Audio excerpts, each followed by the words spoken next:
She worked for Keanu Reeves for 12 loyal years, then vanished overnight, leaving only a letter on his desk. No goodbye, no explanation. What did the letter say? And why did it leave him frozen in place, staring at the wall for hours? The truth would change everything. Before we continue this incredible story, let us know where you're watching from. If you enjoy stories like this, subscribe to the channel, because tomorrow we have another inspiring story you won't want to miss. The rain had been falling for hours, turning Portland's familiar streets into reflective rivers of city light and shadow. Pedestrians hunched under umbrellas moved quickly, avoiding puddles and the bone-deep chill of late autumn. On the corner of a quiet street near the theater district, a small Italian restaurant glowed softly from behind fogged windows. Its flickering candlelight and warm interior cast a golden contrast to the wet world outside. Keanu stood at the entrance, his shoulders soaked, his jacket clinging to him from the downpour. The gray beanie pulled low over his head did little to hide the moisture dripping from its edges. He didn't mind. The weather matched his mood. Heavy, subdued, thoughtful. Earlier that afternoon, he'd spent hours at a children's cancer ward. No photographers, no media, no one even knew he was there. He'd read to the kids, laughed quietly with them, held hands where it mattered. And now, as the weight of those encounters pressed gently on his heart, all he wanted was solitude, a quiet meal, and a moment to breathe. The restaurant's interior felt like a different world, dimly lit, serene, and humming with soft conversation. A gentle instrumental soundtrack played in the background, barely audible over the clinking of cutlery and low laughter. The smell of garlic, roasted tomatoes, and fresh basil drifted through the air.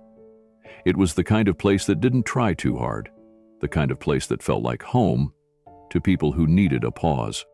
A young hostess stood at the small podium near the entrance, adjusting the reservation book when she noticed Keanu. She gave him a polite smile, her eyes skimming over his drenched jacket, the beanie, the tired expression. She didn't recognize him. To her, he looked like any other Portland local coming in from the rain, maybe a bit more weathered than most, but kind. She didn't ask for a name or a reservation. Juste one? She asked, reaching for a menu. Keanu nodded. If you've got a spot by the window, that'd be perfect. She led him to the back, near the large bay window that faced the narrow street. The rain streaked down the glass, making everything beyond it look like a painting melting in slow motion.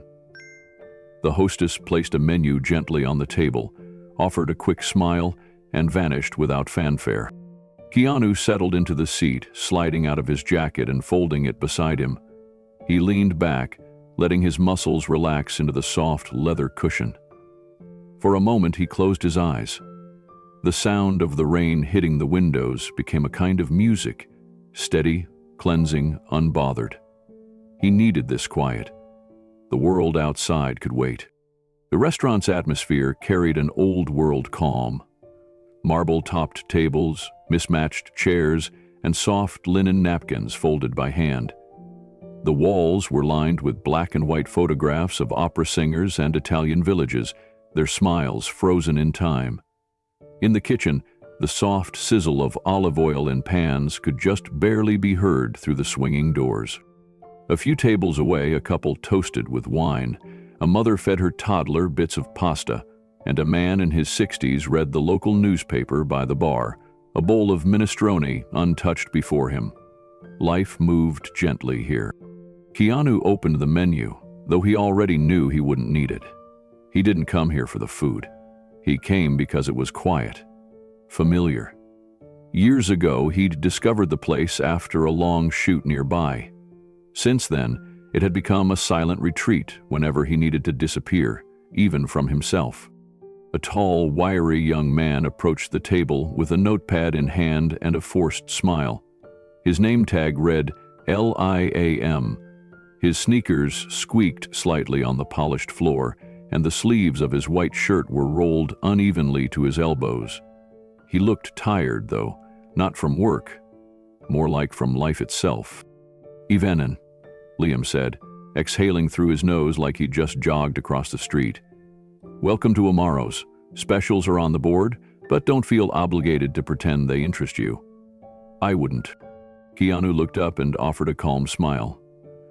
"Hey, thanks."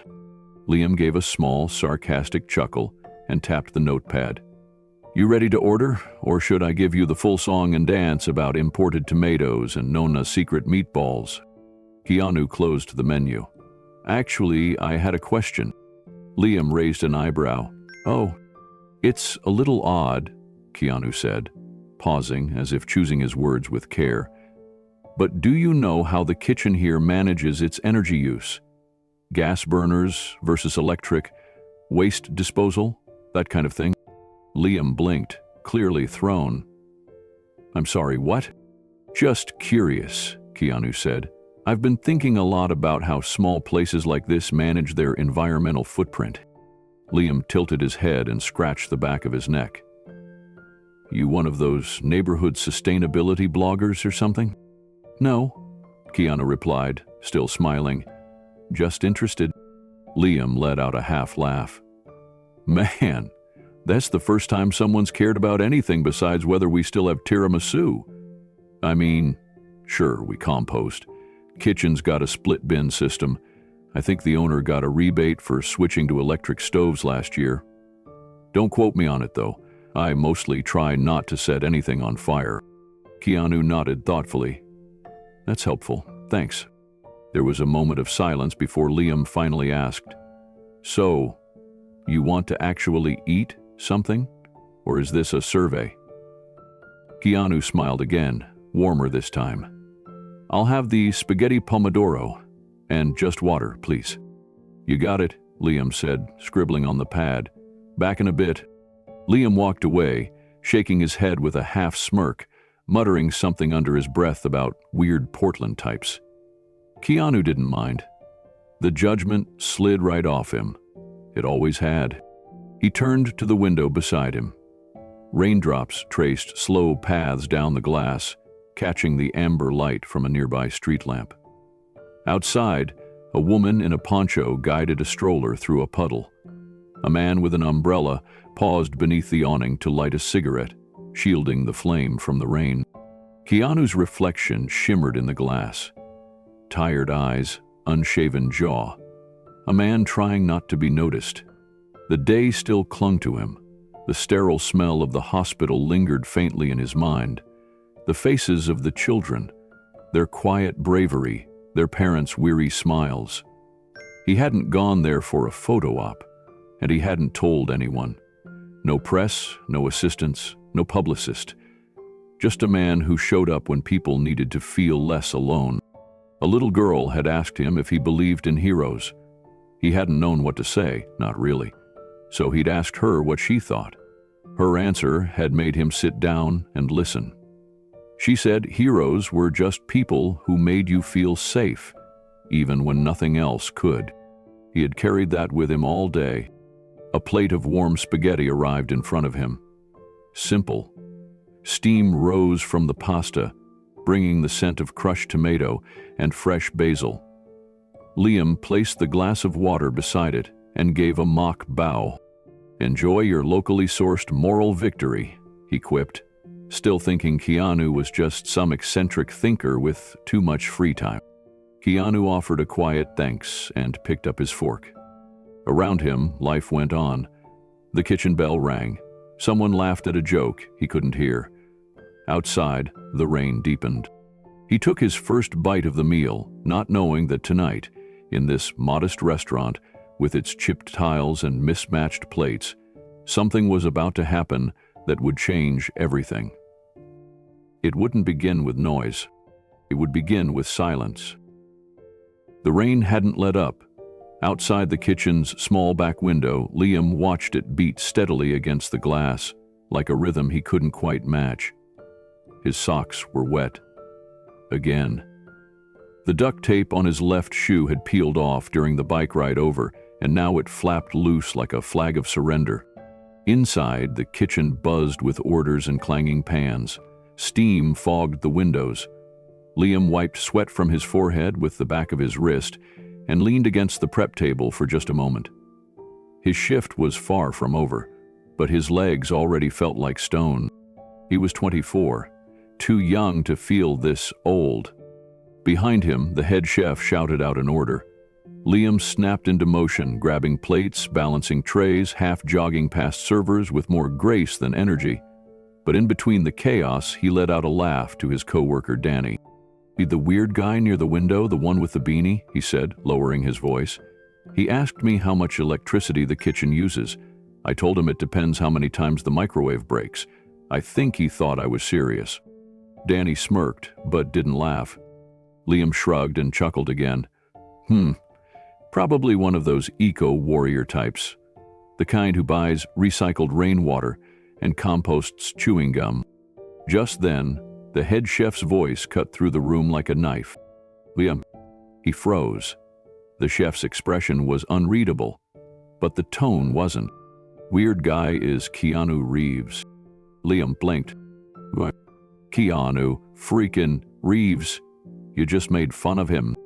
A waiter at the back dropped a spoon. Another gasped. "Wait, seriously," someone said. "He's really here?" Liam turned red. His mind scrambled back to the man in the beanie, the quiet way he'd asked questions, the weather-worn jacket, no entourage, no sunglasses, no drama. But now that he thought about it, the voice had been oddly familiar. That slow, deliberate tone. "Old man," Liam muttered. He peeked out through the kitchen doorway, barely letting his eyes drift toward the back window. Keanu was still there, alone, silent, looking out into the street like he wasn't famous, like he had nowhere more important to be. Liam felt his stomach twist. He ducked back into the kitchen. Danny walked over with a towel and a look of knowing patience. "You gonna go apologize?" she asked. Liam hesitated. He wanted to. Sort of.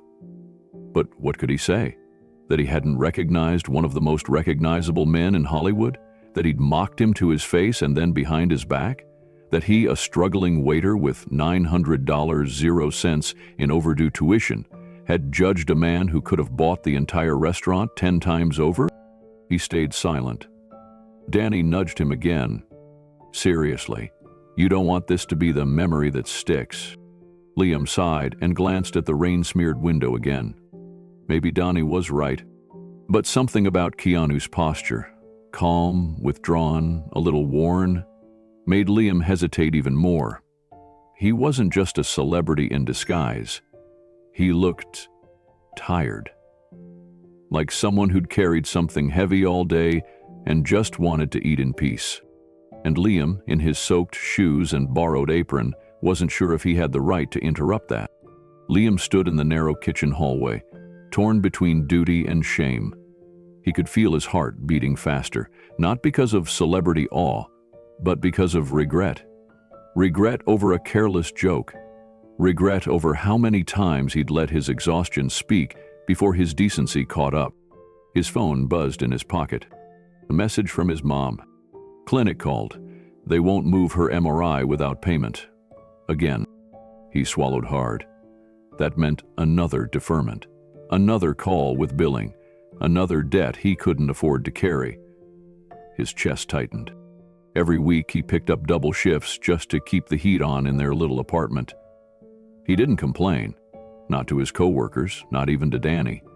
Most people thought he was just another sarcastic 20-something drifting through minimum wage purgatory. Nobody knew he took online sound engineering classes at night. Nobody saw the notebooks full of recording diagrams he kept in his locker.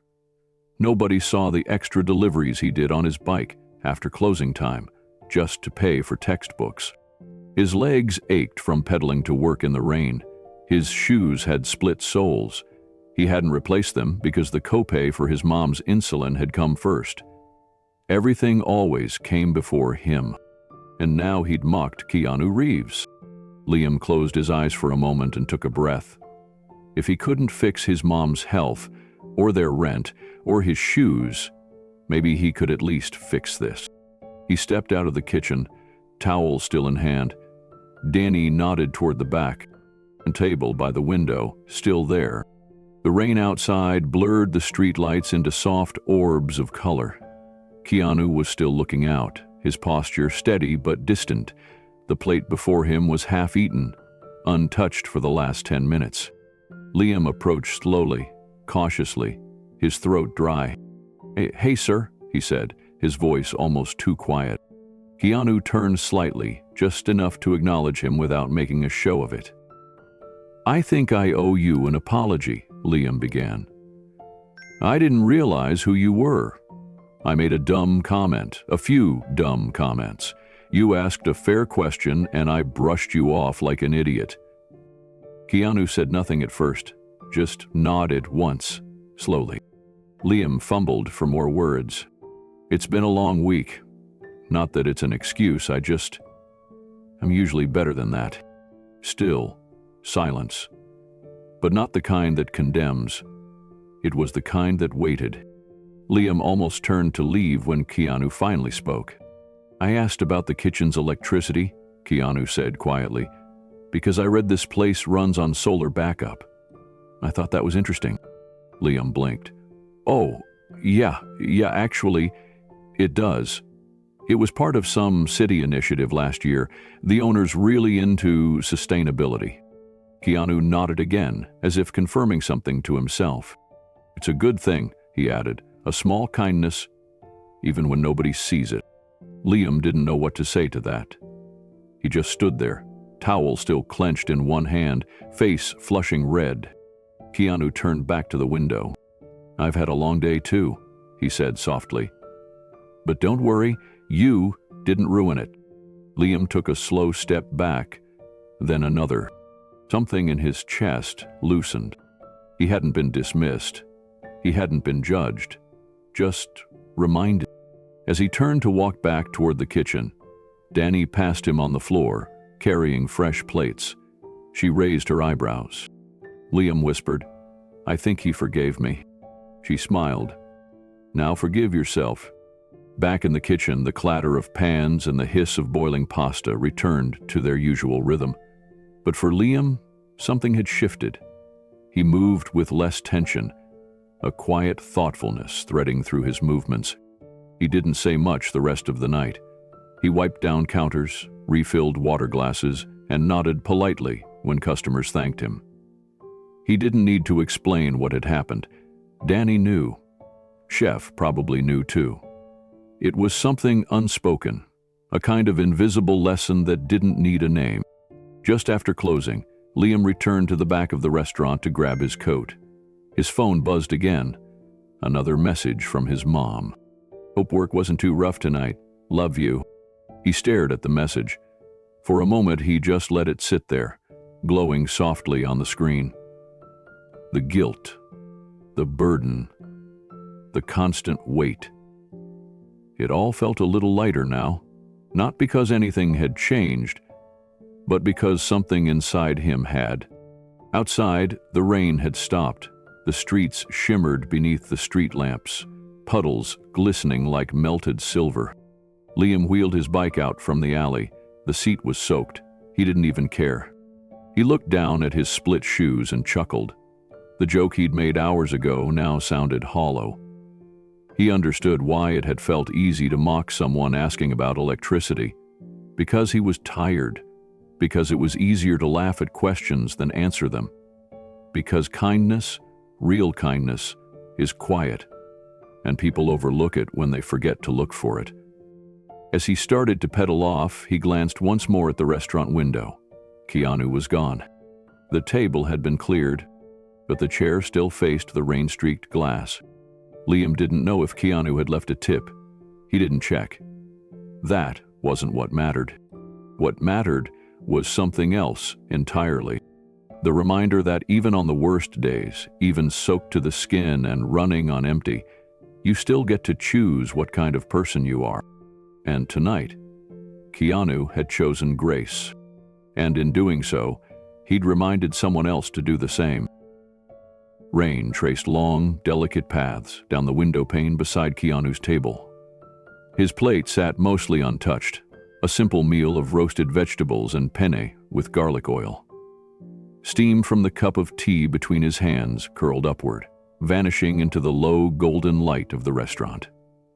He sat in silence, his presence as soft and unobtrusive as the jazz drifting through the air. Few people had noticed him, and those who did weren't sure enough to say anything.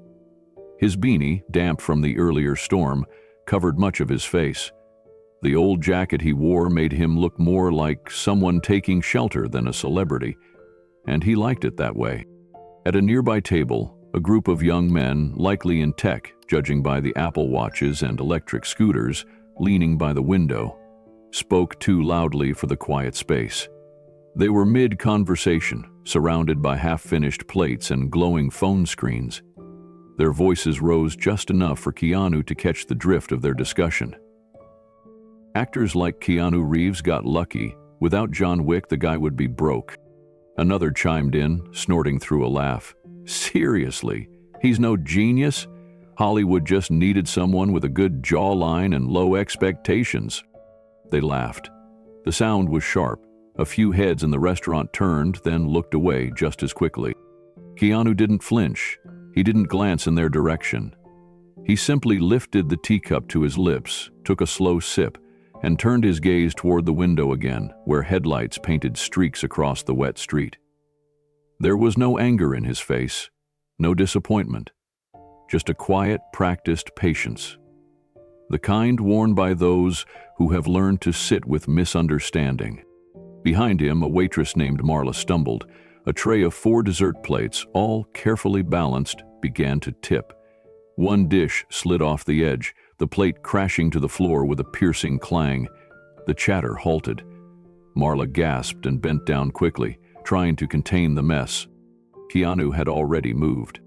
Without a word, he rose and crouched beside her, helping her collect the broken pieces, careful not to touch any sharp edges.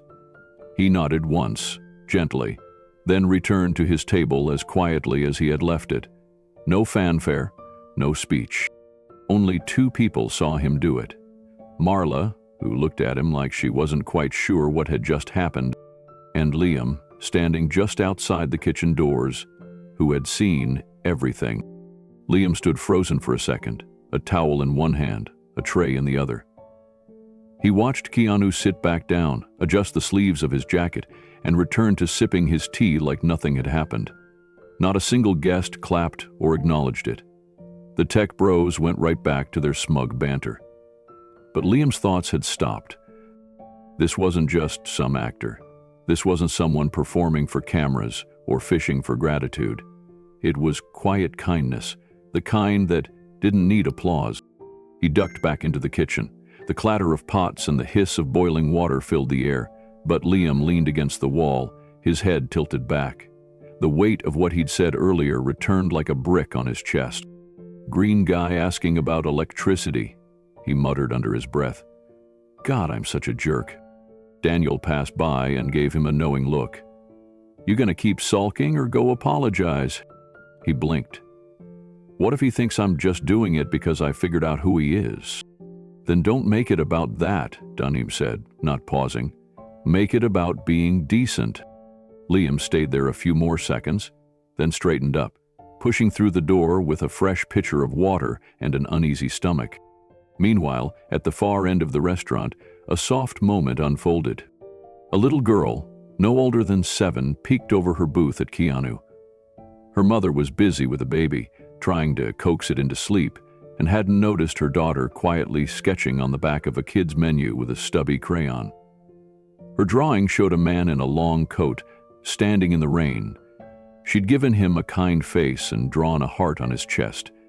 In bold letters, she wrote one word above his head: hero. She slipped off her seat and tiptoed to Keanu's table. He looked up just as she approached, her face shy but determined. She offered him the drawing without saying a word. Keanu took it gently and smiled, a genuine, warm smile that reached his tired eyes.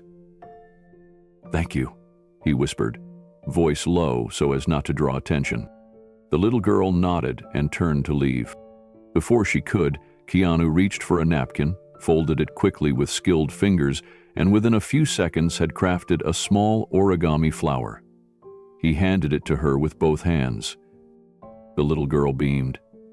Then she skipped back to her booth, clutching it like treasure. Liam saw that too. From halfway across the room, he caught every part of it. And something changed inside him. This man, this washed-up actor that some fools were mocking, was quietly lifting the entire energy of the place without ever trying. It made Liam think of his mother, her strength, the quiet things she did every day to keep them afloat. It made him think about the kind of man he wanted to be. He looked at the table again, suddenly nervous, but he knew he had to say something. Liam wiped his hands on his apron and finally took a breath. Then, with his heart thudding a little too loudly in his chest, he walked slowly toward the table. Keanu looked up, just as calm and polite as ever. His plate had been cleared, and only his tea remained, now lukewarm. The napkin drawing from the little girl sat beside it, folded carefully at the corner. "Hey," Liam started, voice low. I wanted to apologize." Keanu gave a small nod, inviting him to continue. "I didn't know who you were earlier, and that shouldn't matter. What I said, the way I acted, that wasn't right. You were asking a good question, and I brushed you off." Keanu didn't speak right away. He just studied Liam for a second, then smiled softly. "It's okay," he said, voice quiet but kind. "Long shift?" Liam exhaled, almost laughing. "Yeah, doubles every day, trying to help my mom out." Keanu's expression shifted, not with pity, but with understanding. Liam glanced down. "It's just been a rough year, and sometimes I say stupid stuff when I'm stressed." Keanu nodded again, still watching him with patience. "Stress can bring out all kinds of things," he said.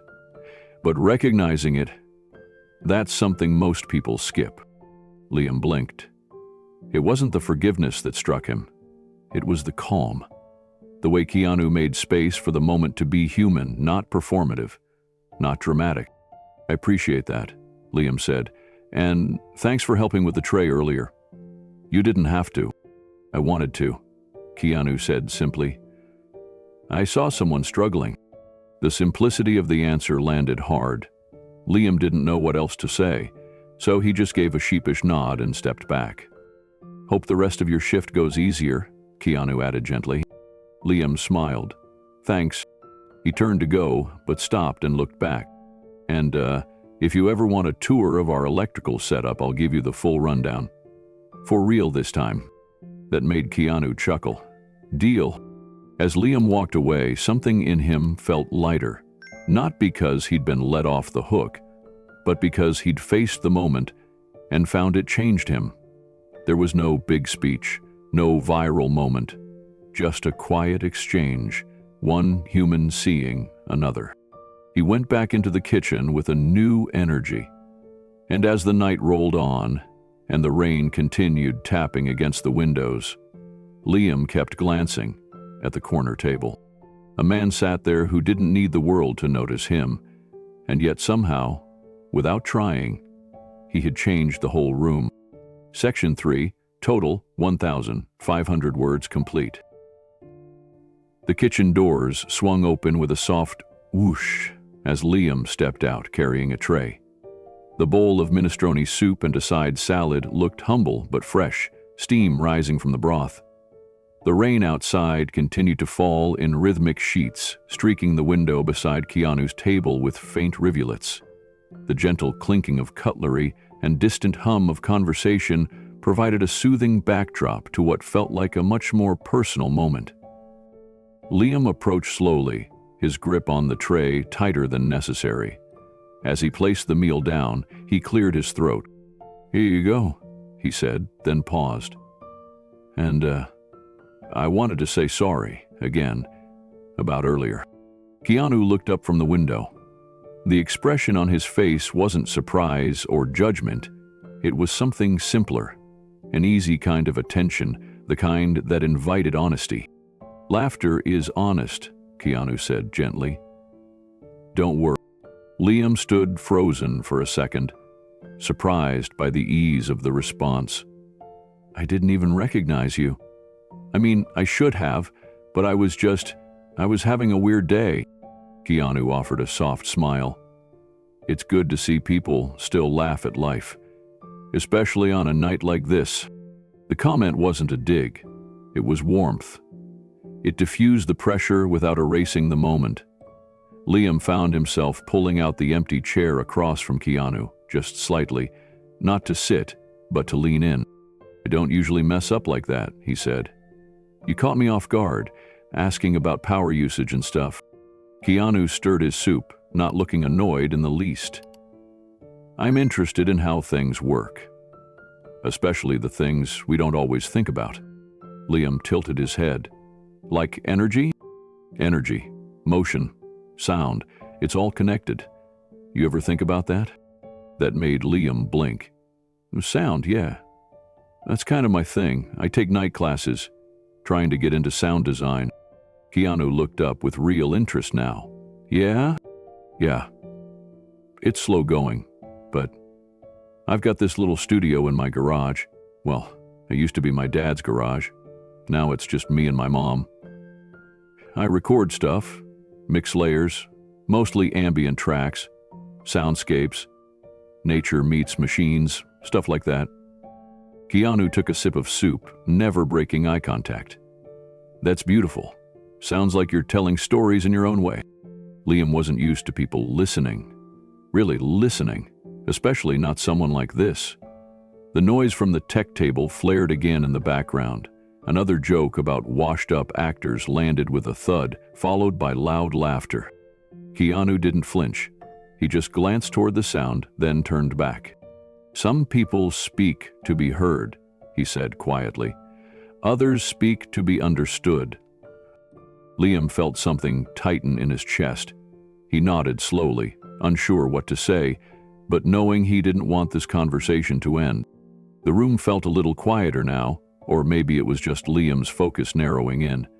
For a moment, the clang of silverware and bursts of laughter at the tech table faded into background noise. Liam found himself speaking more freely. I used to think about going to school full-time for sound engineering, he said. But things got complicated.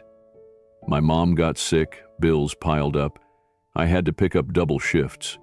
This restaurant's been my life the past couple of years. Keanu nodded, his spoon pausing mid-air.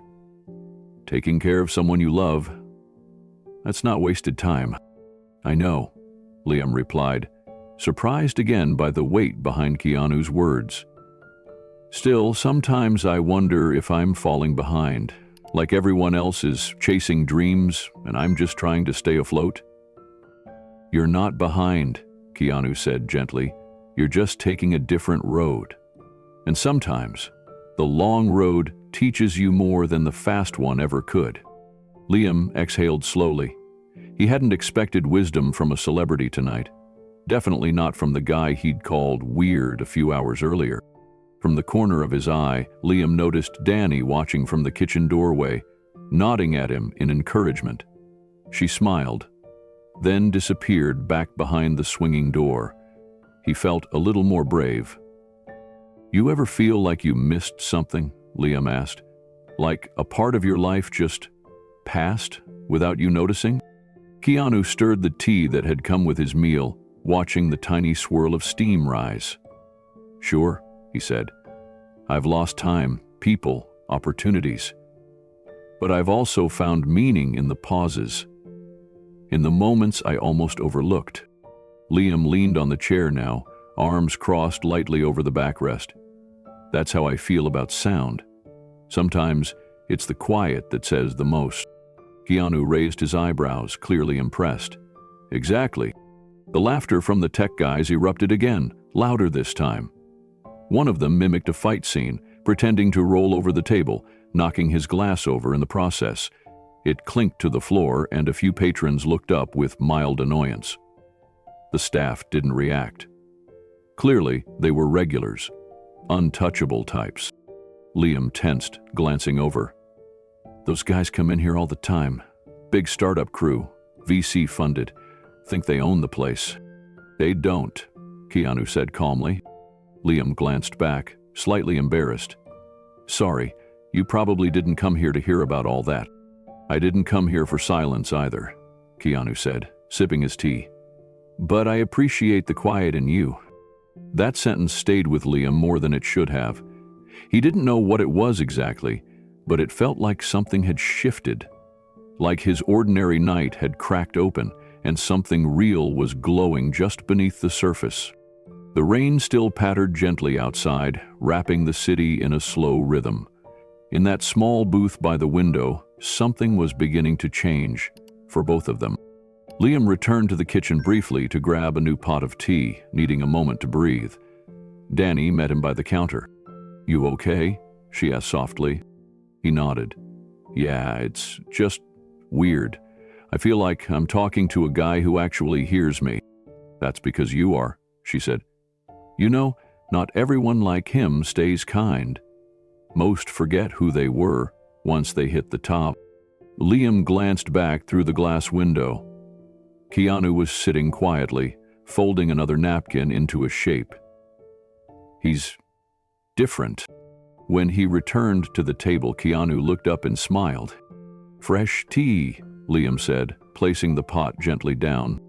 "Thanks, you didn't have to." "I know," Liam replied, "but I wanted to." There was a pause, easy and unforced. "Do you still make music?" Keanu asked. "Not much. I sold some of my equipment last year, keeping up with bills. But I still record sounds. Streetcars, birds, my mom's voice when she's feeling strong. It's like collecting emotional echoes." Keanu nodded slowly.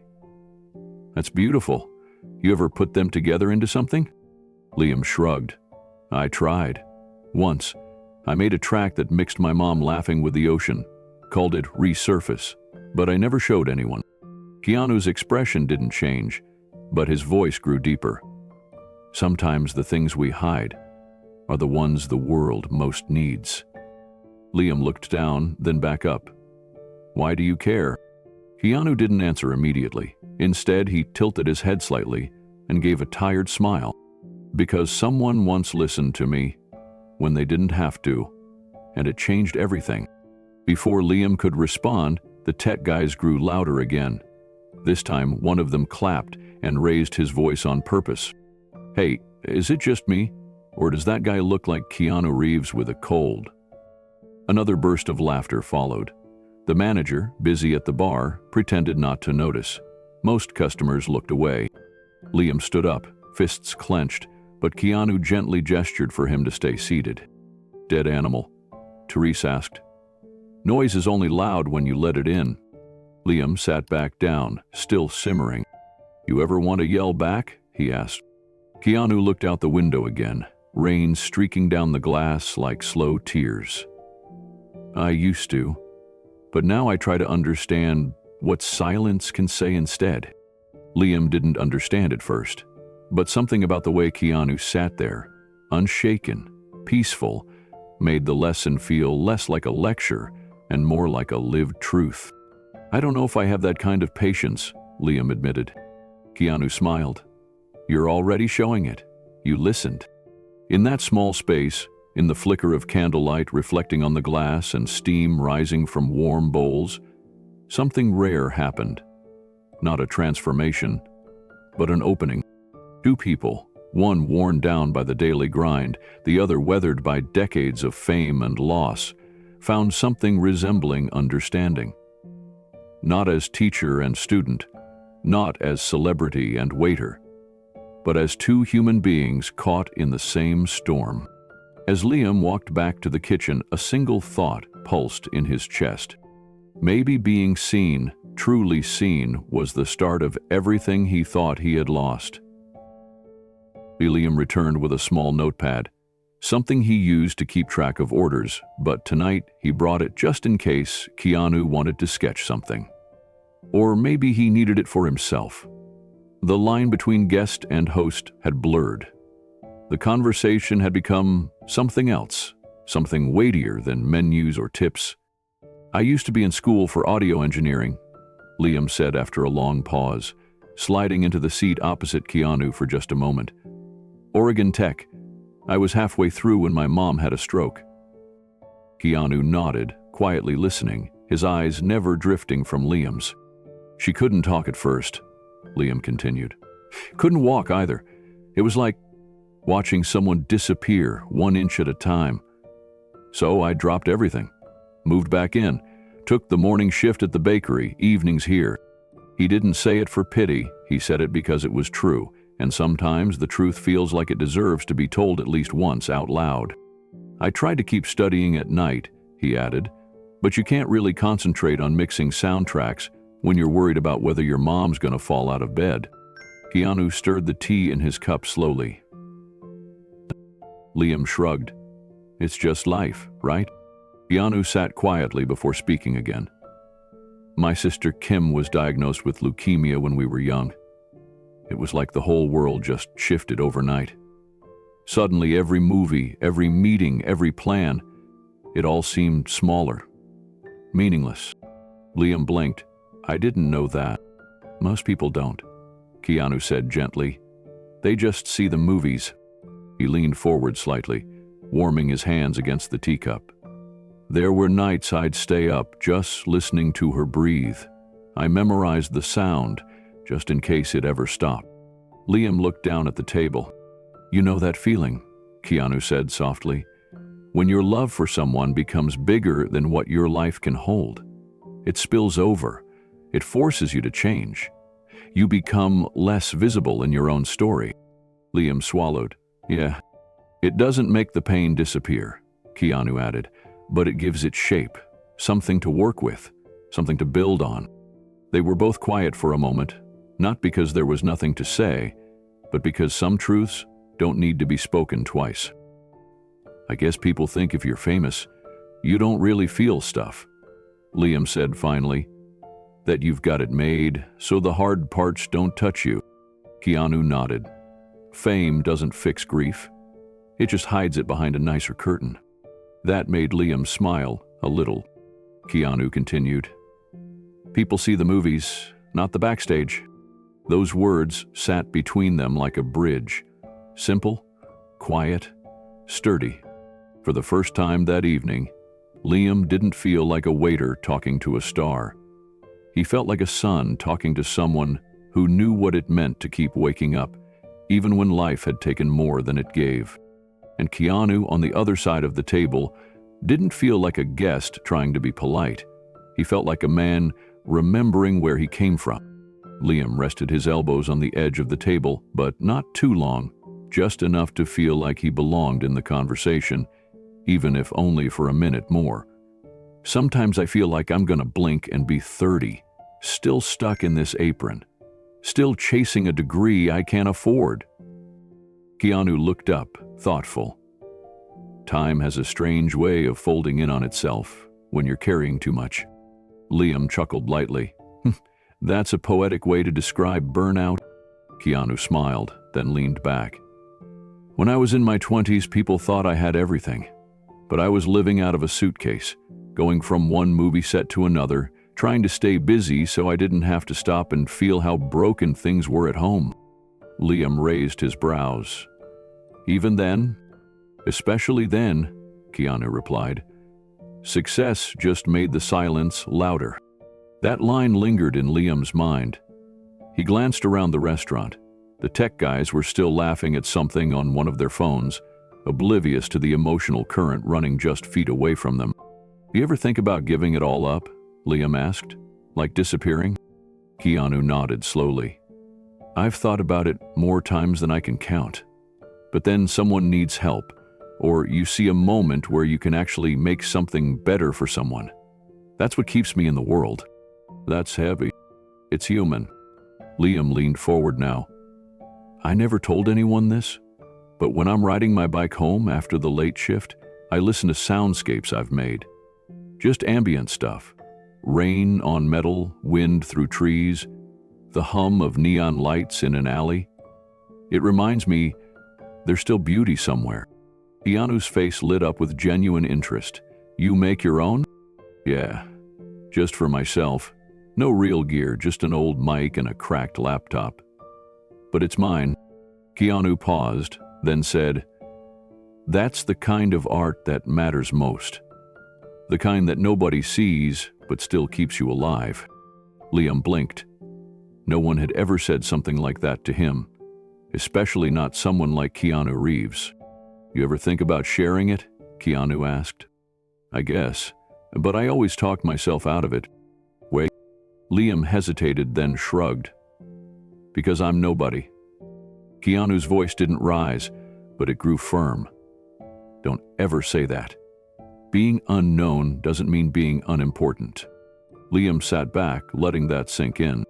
Keanu continued, you can have 1,000 people cheering your name and still feel invisible, or you can create one thing that makes someone feel seen.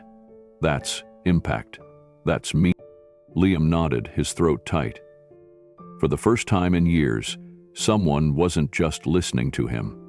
They were hearing him. Across the table, Keanu sipped his tea again, his expression calm. But something in his eyes suggested he understood every layer of exhaustion and quiet hope Liam carried. And somehow, in that dimly lit restaurant on a rainy night in Portland, two lives from very different worlds were starting to feel, strangely, aligned. A lull passed between them, not awkward, just quiet. The kind of silence that lets things settle without needing to be filled. Liam glanced down at his hands, fingers twitching from muscle memory, like he should be carrying plates or wiping down menus. Keanu broke the silence gently. I used to think purpose came from the outside. From roles, scripts, headlines. But the longer I lived, the more I realized it comes from the moments no one sees. Liam nodded slowly. Like staying up all night with someone who's sick. Exactly, Keanu said. Or giving up sleep to make a soundscape that no one may ever hear. But you make it anyway. There was a beat. Liam's voice softened. My mom had a stroke 2 years ago. She was working at a clinic when it happened. Collapsed during her shift. I dropped out of school that same week. Keanu leaned in a little, his attention unwavering. I didn't even think about it, Liam continued. Just knew I had to be there. Started working double shifts. Took care of her therapy at home. She's stronger now, thank God, but she still struggles with speech sometimes, gets frustrated. I know what that looks like, Keanu said. My sister had leukemia. I was with her through every round of treatment, every silence in between. Liam blinked. I didn't know that. Most people don't, Keanu replied. It wasn't something I wanted headlines about. Liam swallowed hard, the weight of that revelation sinking in. Keanu rested his hands on the table, his voice steady. There are stories behind everyone's eyes, but most people only see what they're shown. Liam looked around the room again. Same flickering candlelight, same chatter. But suddenly it all felt thinner, like a stage set hiding the real drama unfolding behind the curtains. You ever wish people could see past the surface? Liam asked. All the time, Keanu said. But I've also learned that it's not about being seen, it's about seeing others. That's the part that changes things. The words landed deep. Then a small laugh escaped Liam. You know, I didn't recognize you when you walked in. I just thought you were some guy asking weird questions about electricity. Keanu smiled. Maybe I still am. They both chuckled. For the first time that night, Liam wasn't performing. He wasn't the waiter with the good memory and quick wit. He was just himself. And it was enough. A sense of calm settled between them. Keanu lifted his cup, then said quietly, People see the movies, not the backstage. Liam breathed in, nodded. Backstage is where all the real work happens. Keanu's gaze met his, steady and kind. And it's where the most important people are. Liam didn't know what to say. But for the first time in months, maybe years, he didn't feel invisible. Renee bent slightly, keeping her voice soft so as not to attract more attention than necessary. Mr. Reeves, I'm very sorry to interrupt. One of our staff noticed someone taking photos from the bar. Would you prefer to move to a more private table in the back, or we can ask him to leave?" Keanu looked up from his tea, his eyes calm, the lines on his face unreadable. For a moment, he didn't speak. He looked over at the bar, where Brent had now set his camera on the counter and pretended to scroll casually through his phone. Keanu knew the type. He'd met many over the years, people who made a living by capturing the quiet moments and twisting them into noise. His voice was gentle when he answered. "Let them watch," he said. "Just don't let them disturb the others." Renee hesitated, as if trying to decide if she should push the issue. But the way Keanu looked at her, so composed, so certain, made her pause. She nodded with quiet respect. "Understood," she said, and stepped away. Back in the kitchen, Liam stood just behind the Paz, watching through the swinging door. He had expected Keanu to move, to make a scene, or at least request privacy, but he hadn't. He just sat there, like the rain outside meant nothing, like the whispers didn't matter. There was something humbling about it. Liam turned to Danny, who was sorting plates beside him.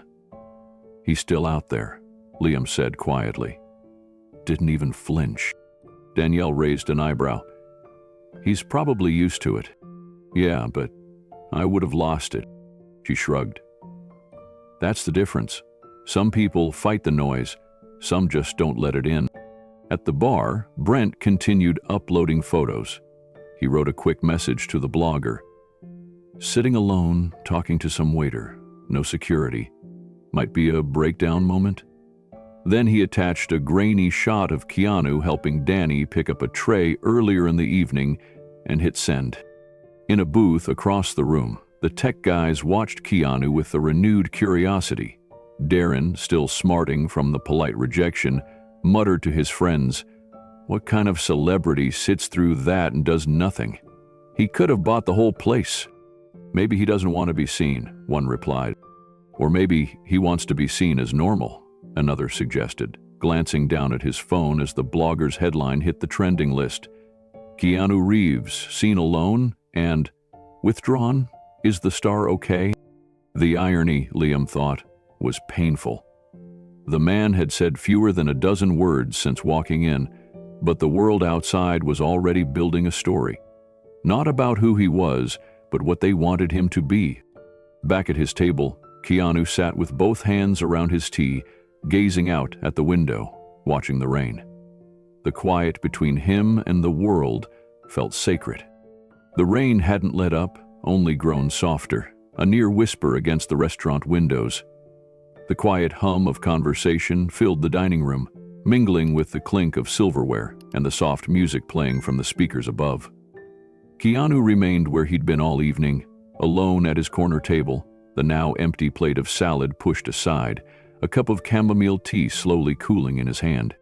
At the far end of the restaurant, tucked into a dimly lit bar area, a man with a camera slung low under his coat watched with narrowed eyes. His name was Brent Cordero, a freelance photographer who sold to tabloids, always hungry for a candid moment, a slip-up, something that could feed the endless digital appetite. Brent hadn't expected to spot anyone interesting tonight. This was just another low-end gig, covering the after-mean social crowd in Portland's art district. But the moment he saw Keanu Reeves in a worn jacket and beanie, quietly sipping tea alone, something clicked. He started snapping photos. First, discreetly, just his phone. Then, slowly, the camera. It didn't take long for the noise to shift. The tech guys at the neighboring table, who had been mocking washed-up actors earlier, began to notice something was happening. One of them followed Brent's line of sight and squinted. "Wait," the guy whispered, nudging his friend. "Is that?" Another leaned in, his mouth parting in slow realization. "That's Keanu Reeves." The room didn't erupt, but it changed. A few heads subtly turned. Conversations slowed. Phones were checked. Recognition bloomed like slow fire. One of the tech guys stood, straightened his blazer, and strode toward Keanu's table with an air of casual confidence. His name was Darren MV30s, a startup founder who believed charisma could bend reality. He approached with a thin smile and a pitch rehearsed in his head. "Mr. Reeves," he said lightly, ignoring the unspoken rules of the room. "I'm a huge fan. I have a project I think you might want to—" Keanu didn't raise his voice. He simply looked up with calm eyes and offered a tired but polite smile. "Tonight, I'm just eating." The words were gentle but firm. Darren hesitated, taken off guard, then laughed awkwardly and retreated back to his table with an exaggerated shrug. His friends chuckled, masking embarrassment. Meanwhile, Brent continued snapping, not in the open, but stealthily. He uploaded a few shots to a blogger he knew personally, typing out a caption that read, "Keanu Reeves dining alone in Portland. What's he hiding?" He knew the game. It didn't matter if Keanu did nothing. The image of solitude was bait enough. From across the floor, Liam noticed the photographer. He had been refilling water glasses when the flash caught his attention, just barely visible beneath Brent's coat. His stomach tightened. He glanced at Keanu, who remained still, unmoved by the unfolding attention. Then he looked at Brent again. Without hesitation, Liam walked quietly to the manager's station near the kitchen and whispered what he'd seen. The manager, a composed woman named Rennie, nodded, wiping her hands on a towel. She approached Keanu's table with care, voice low and apologetic. Liam returned to Keanu's table with a quiet grace, holding a fresh pot of tea. "Would you like a refill?" he asked gently, as if trying to protect a moment he didn't fully understand. Keanu nodded, "Thanks." Liam poured the tea slowly, careful not to spill. For a moment, he stood there, unsure whether to leave or speak. But then he leaned in slightly, lowering his voice. "Who in the bar?" "He's trying to sell your photo," I told the manager. "I'm sorry we didn't catch it sooner." Keanu gave a soft smile, then glanced back toward Brent, who was still pretending to sip his drink. "It's all right," he said. "He's just doing what he thinks will get him paid." Liam frowned. "Still, it's not right." Keanu took a slow sip. "Right and wrong. They're not always as loud as we think. Sometimes what matters is how you sit in the middle of it." Liam let that sit in the air for a moment. There was something about the way Keanu said things, quiet, without force, but it made everything around him feel quieter too. "I just don't get why you stayed," Liam said. "You could have walked out or called someone or—" "But then I'd be running from something I didn't cause," Keanu replied. "This place, this night, this meal, none of that is about them. Why let them take it?" Liam had no words, only a nod. In the corner, the tech guys grew bored and paid their bill. The rain outside hadn't let up, and most of the diners were finishing their meals. But at the bar, Brent stood up, camera in hand again, emboldened now by the online attention. He took another step toward Keanu's table, angling for a clearer shot. Before he could lift the lens, Renee reappeared, firmer this time. "Sir," she said with quiet authority, "I'm going to have to ask you to leave." Brent scoffed. "It's a public place, and we reserve the right to protect the comfort of our guests," she replied. "You've crossed a line." Brent hesitated, but one look at the nearby chef stepping out with his arms crossed changed his mind. He muttered something under his breath, shoved the camera into his coat, and stormed out. Keanu didn't look up. He just took another sip of tea. Renee returned to Keanu's table, bowing her head slightly. "He's gone." "Thank you," Keanu said. Liam lingered just long enough to catch the moment. The storm outside might have still been raging, but inside, something had shifted. The air felt clearer, calmer. And as Keanu looked out at the rain again, the steam from his tea curling into the glass, Liam realized something. Sometimes the strongest people aren't the ones who speak loudest or move fastest. Sometimes they're the ones who stay seated and still. The rain had softened to a gentle mist outside the restaurant window, smearing street lights into golden blurs. Keanu remained at his corner table, the check untouched, his presence calm and unobtrusive. Most customers had finished their meals and were either leaving or lingering over dessert. Liam, watching from behind the bar, felt a strange tug of emotion. The man he had mocked earlier now sat quietly, not asking for attention, not correcting anyone, just present, as if the night itself needed him there. Liam stepped forward. He wasn't sure why, but something compelled him to offer one last gesture. He walked to the pastry station and picked up a warm lemon tart, the only dessert left that hadn't been pre-ordered. It was his personal favorite, though he rarely had time to eat it himself. Balancing the plate, Liam approached the table with more ease than before. "I know you didn't ask for dessert," he said, gently placing it in front of Keanu, "but this one's on the house. It's kind of a favorite around here." Keanu looked at the tart, then up at Liam. His smile was soft. "Thank you," he said simply. "You're the first person tonight to bring me something just because." Liam nodded, feeling both awkward and oddly proud. He lingered a moment, then turned to leave, but Keanu's voice stopped him. "If money weren't a problem," Keanu asked, "what would you do tomorrow?" The question wasn't casual. It carried a gravity that made Liam pause. He looked at Keanu, unsure how honest to be. But something about the man's gaze made lying feel like a disservice, to both of them. "I'd quit my job," Liam said slowly. "Not because I hate it, but because I'd go back to school full-time. I dropped out when my mom had her stroke. I've been trying to catch up ever since." Keanu listened, not interrupting, just absorbing. "I want to become a sound engineer. Not for big concerts or anything. I want to build a studio, like a community place where kids who don't have much can record music, learn how to edit sound, just have a place where they're heard." He hesitated. "Sounds kind of small, I know." Keanu took a bite of the tart, savoring it. "Not small," he said after a moment. "Clear. That's rare." Liam felt a knot loosen in his chest. Nobody really asks that kind of question.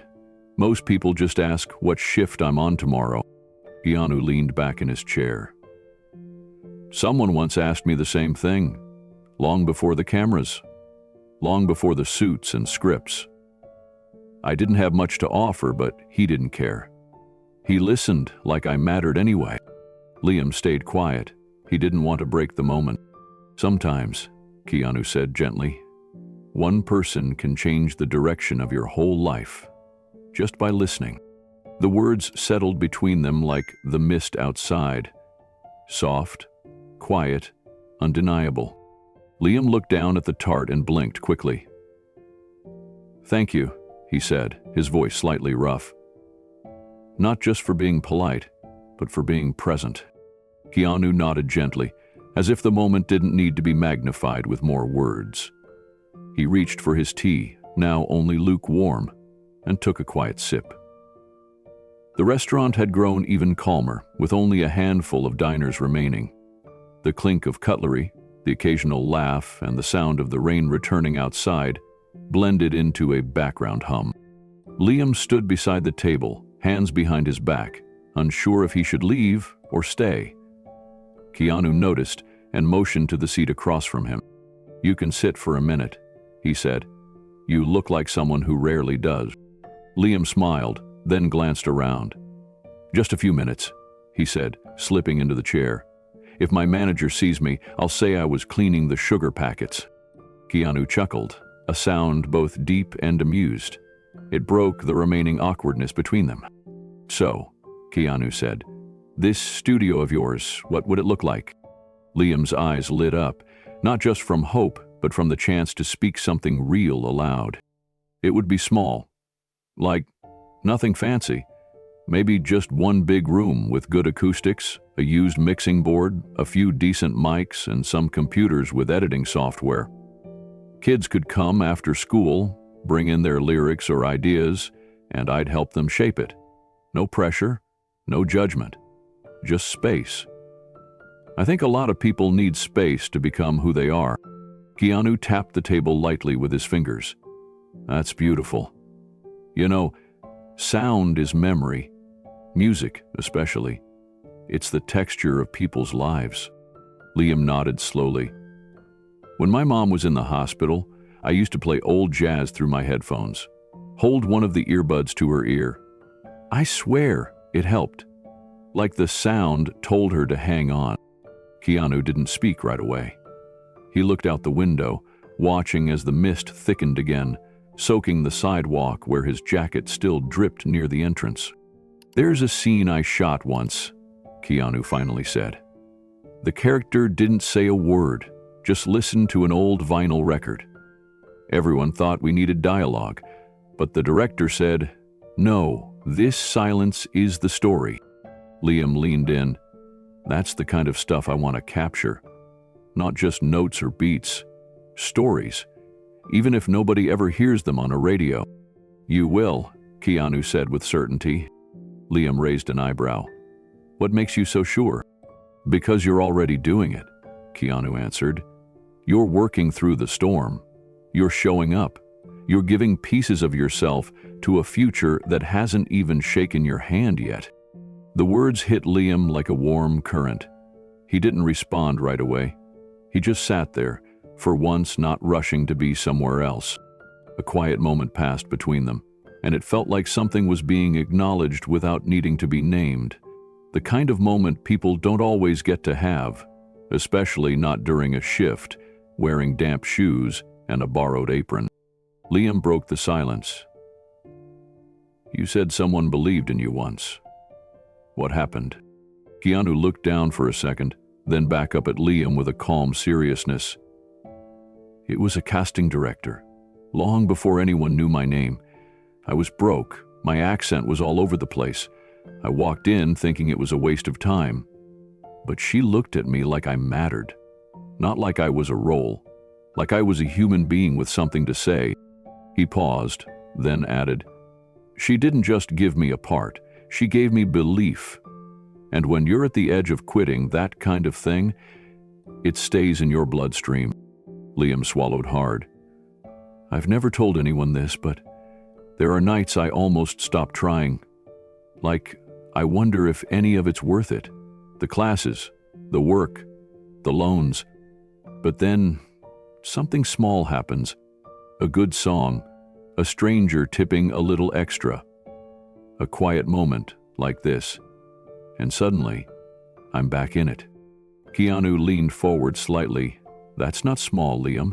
That's everything. The lemon tart sat untouched between them, the edges softening in the warm air. Keanu finally picked up his fork, broke off a bite, and took it slowly, like a ritual. This is perfect, he said, with a slight smile. You chose well. Liam laughed. It's my favorite too. I eat it when life's too much. Then maybe, Keanu said, you should have a piece. Liam hesitated. I don't think I'm allowed to eat during...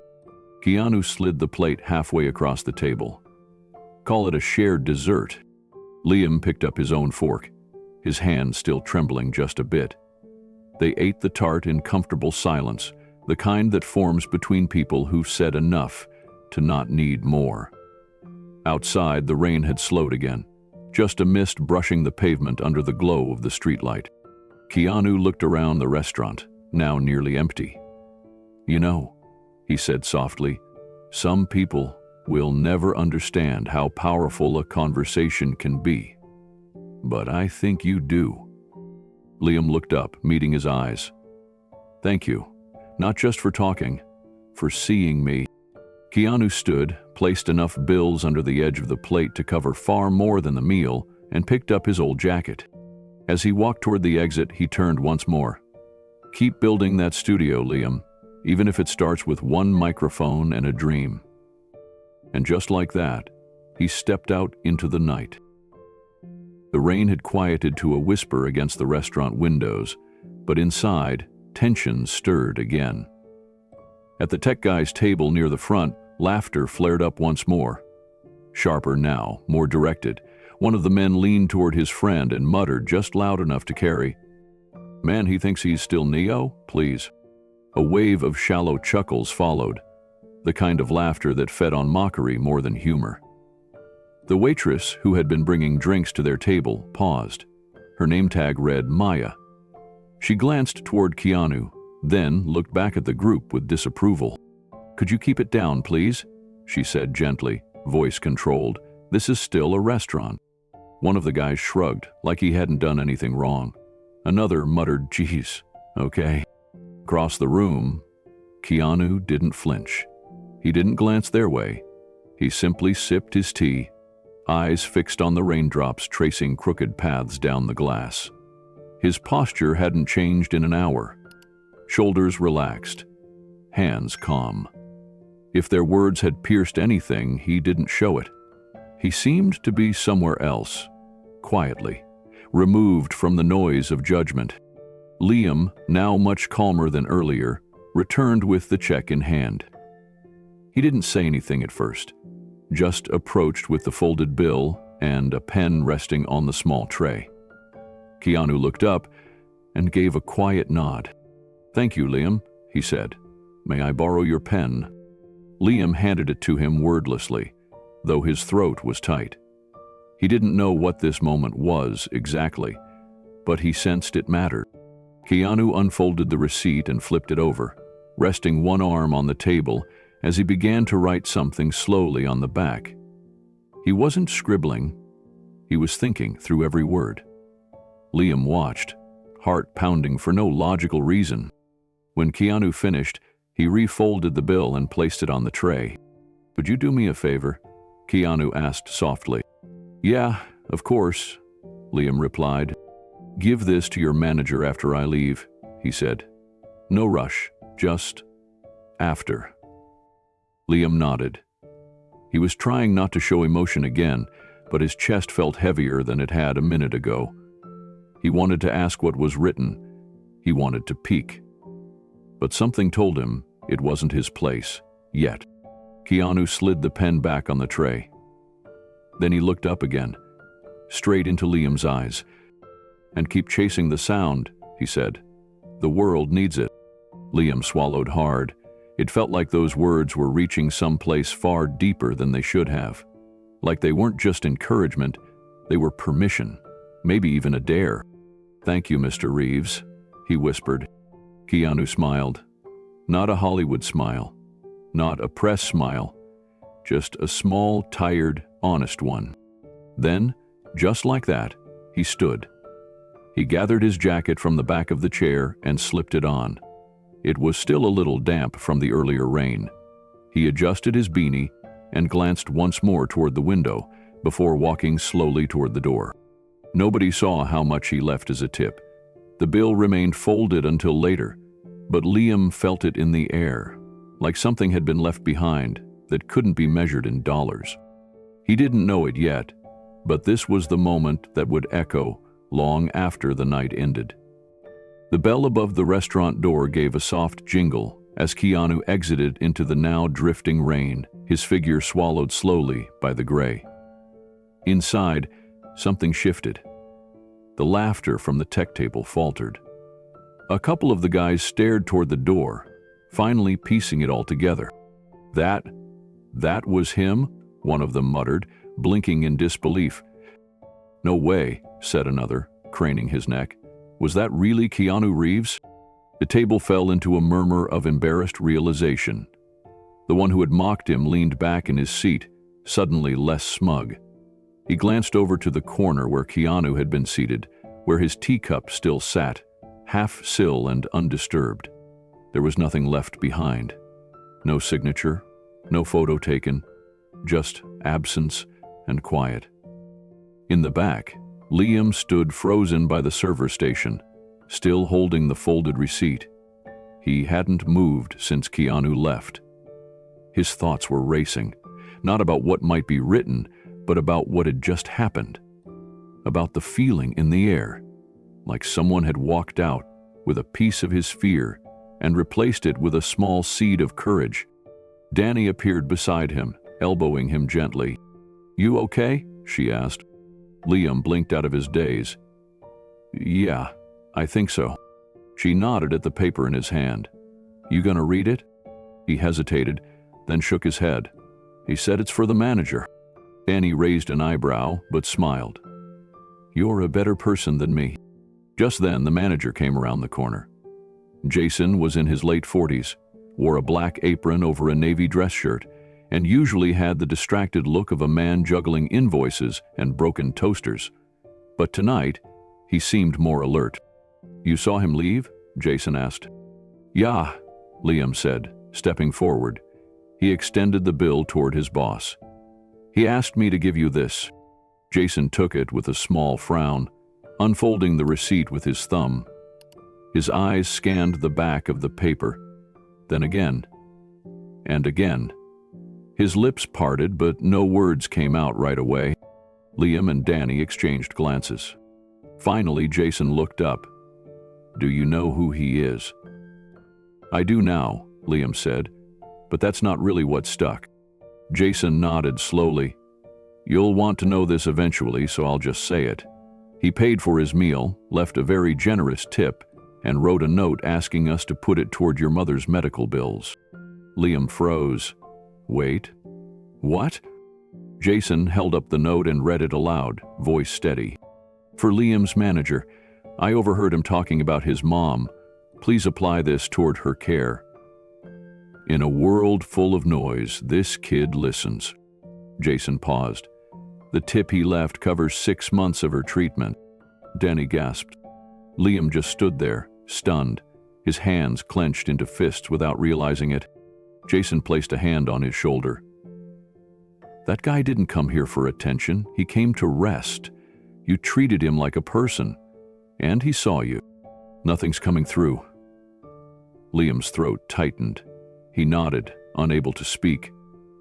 Somewhere inside, a wall cracked, and behind it was relief, awe, and something even more powerful, hope. Outside, the rain picked up again, like applause in soft rhythm. But inside Liam, the storm had passed. Later that night, after the last table had cleared and the restaurant dimmed to its usual closing hush, Liam sat alone in the break room. His apron was unfastened, his phone untouched beside him. He kept replaying the evening, not just the tip, not just the words, but the way Keanu had listened. Fully, quietly. Like nothing else in the world mattered in that moment.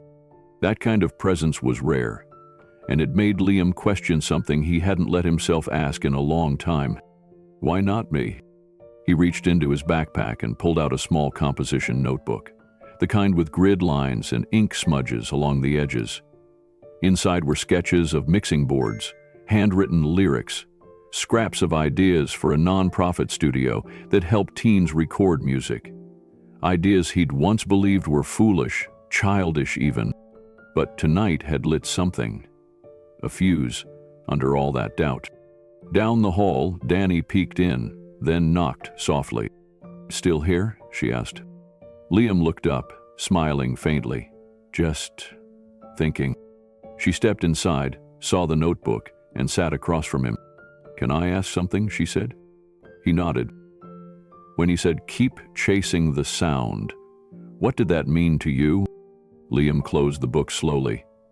It means maybe I don't have to give up on who I wanted to be. Maybe struggling doesn't cancel out dreaming. Danny smiled. Sounds like something he'd say. They sat in silence for a while, the kind that doesn't need filling. Then Liam stood, tucked the notebook away, and turned off the light. The next morning, an email came through the restaurant's generic inbox. No subject line, no sender name, just a message with a digital receipt attached. I never thanked your staff properly. Last night meant more than I can explain. One person made the difference. I hope the quiet ones get their moment too. Below it was a donation confirmation to a local community arts center, a sizable one. Liam read it twice, then forwarded it to Jason. There was no signature, just the same words scribbled on the original bill. In a world full of noise, this kid listens. For weeks after, Liam worked like always. But something in his posture changed. He stood taller, laughed more, took time between orders to jot down ideas for recording workshops. He even fixed his old bike's broken chain and rode to his next night class with a grin. And every so often he glanced at the corner table where a man once sat sipping tea, listening with his whole soul. A man who never asked to be recognized, but left behind something stronger than fame. A reason to believe that quiet people still change the world. The moment the front door clicked shut behind Keanu, it was as if the entire restaurant collectively exhaled. Conversations that had gone silent during his quiet departure resumed, but with a different tone. The drizzle outside still painted long streaks on the glass, but inside there was now a soft buzz. Some patrons whispered in disbelief, others leaned in to confirm with their friends. At the bar, a couple exchanged a look as if to say, "Was that really him?" Liam stood frozen by the register, still holding the check folder in one hand, the pen in the other. It felt warm somehow, like it had held something sacred. He looked at the folded bill for a moment, then turned and slowly walked it back toward the kitchen, heart pounding in his chest. He knew Keanu had written something, but he hadn't dared peek. His hands trembled as he reached the manager's station. The tech guys at the center table were still locked in an ego-fueled argument. "I'm telling you, it was him," one said, leaning forward. "The way he moved, the way he talked. That's John Wick in a beanie." The other rolled his eyes. "You think Keanu Reeves eats soup and salad in a place like this?" Hell said, "Keep chasing the sound," the first argued. That's something he'd say. Their waitress sighed and passed by them without comment, heading toward the kitchen, where something else entirely was unfolding. The manager, a stern but fair woman named Carla, opened the folder with mild curiosity. She expected a generous tip. After all, Portland was full of kind patrons. But when her eyes landed on the bill inside, she stopped breathing. The slip fluttered as she pulled it out and stared. She called out softly to Liam, "Liam, you might want to see this." Liam stepped forward, the knot in his stomach tightening. Carla turned the check toward him. His eyes scanned the numbers first. $50,000. He stared at it, certain he'd misread the zeros. Then he saw the note scrawled across the back of the paper in looping, careful handwriting. "For your team. For his tuition, and for the music that hasn't been made yet." Liam blinked. He read it again, and again. He didn't understand at first. Then he saw the phone number written at the bottom. Carla, still stunned, whispered, "Is this Reeves?" Before Liam could answer, a commotion broke out near the bar. The freelance photographer, still nursing his drink, had inched forward, his phone angled low. He had zoomed in, barely catching the edge of the note before Carla instinctively shielded it. "Sir," she said sharply, "that's enough."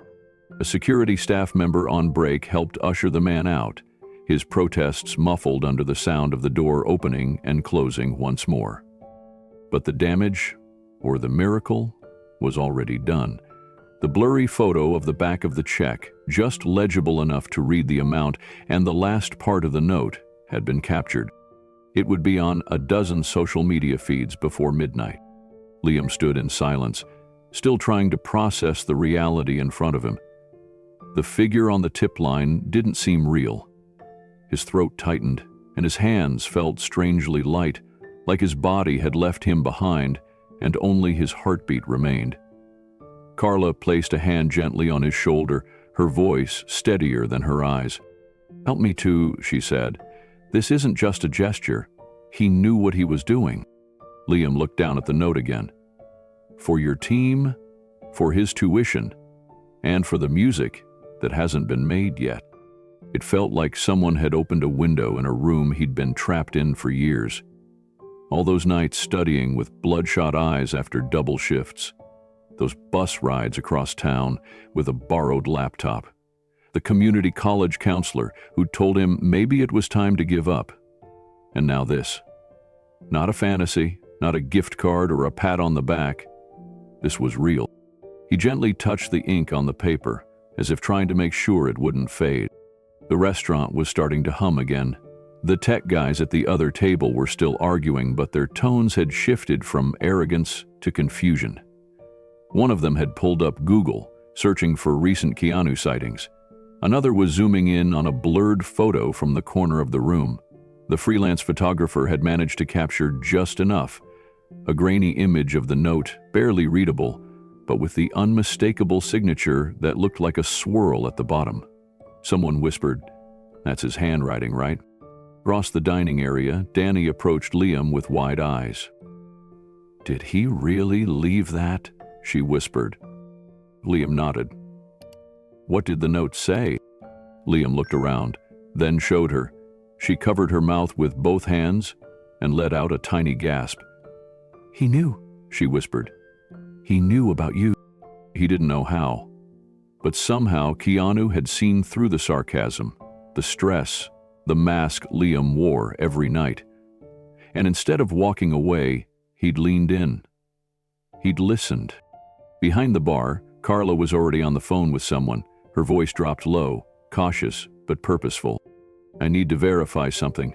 A phone number linked to a non-profit." "No, I'm not joking." Liam overheard her, and suddenly remembered the number at the bottom of the note. He leaned in. "What is it?" Carla glanced at him. "There's a foundation. Quiet name, nothing flashy. Funds small creative projects and scholarships. I'm checking to make sure this wasn't some kind of prank." But in her voice there was no disbelief, only wonder. She hung up a few minutes later, nodding slowly. "It's real. The foundation is legitimate. They've confirmed Keanu is one of their silent partners. The number leads to a grant officer." Liam leaned back, stunned. Every wall he had built inside himself felt like it was cracking at once. Outside, the rain had stopped, but the street still glistened with reflections of amber lights. The restaurant's usual rhythm returned. Soft music, dishes clinking, quiet conversations. But for Liam, the world was newly tilted. He stood at the window where Keanu had sat just hours earlier. The seat was empty now, the napkin folded neatly beside the water glass. Nothing else remained but a faint outline of the tip slip Carla had tucked into her pocket for safekeeping. A napkin that once held an origami flower now sat, unfolded, blank, but still strangely full of meaning. Liam looked over at the photographer, who was now packing up under the watchful eyes of the manager. Just before being ushered out, the man turned back and muttered, "You know this'll blow up by morning, right?" Carla didn't respond. She was already back at the bar, typing something into the register, then into her phone. By the time Liam walked over to join her, the first photo had already surfaced online. Blurry, barely legible, but real enough. "Look at this," she said, turning her phone toward him. The photo had already been reposted by a niche celebrity blog. The caption read, "Keanu leaves $50 0 K-tip in Portland restaurant. What the note said will melt you." Underneath, comments poured in by the second. Some believed it instantly, others called it fake, but more than a few were already tagging Liam's restaurant, trying to confirm the story. He stared at the screen, overwhelmed. It hadn't even been 2 hours. He'd just served lemon tart. Now the world was watching. But the part that mattered, what Keanu had written, what he had meant, was still theirs. Danny returned from clearing the tech guy's table. They had left quickly once they realized the story had become about them too, their laughter now etched into the background of something far more meaningful.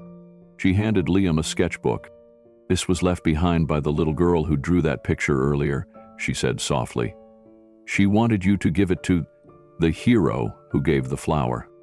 Liam opened it carefully. Inside was a single page, a crayon drawing of Keanu sitting at the rain-streaked window, with the words, "Real hero," scribbled at the bottom. Liam didn't know whether to laugh or cry. Instead, he just stood there, holding it close. Carla came around the bar and placed a hand on his back. "Take the rest of the night off," she said. "Go home, Think about what you're going to do with this." He hesitated. "I don't even know where to begin." She smiled. "Then start with a good night's sleep. Tomorrow, we'll figure it out."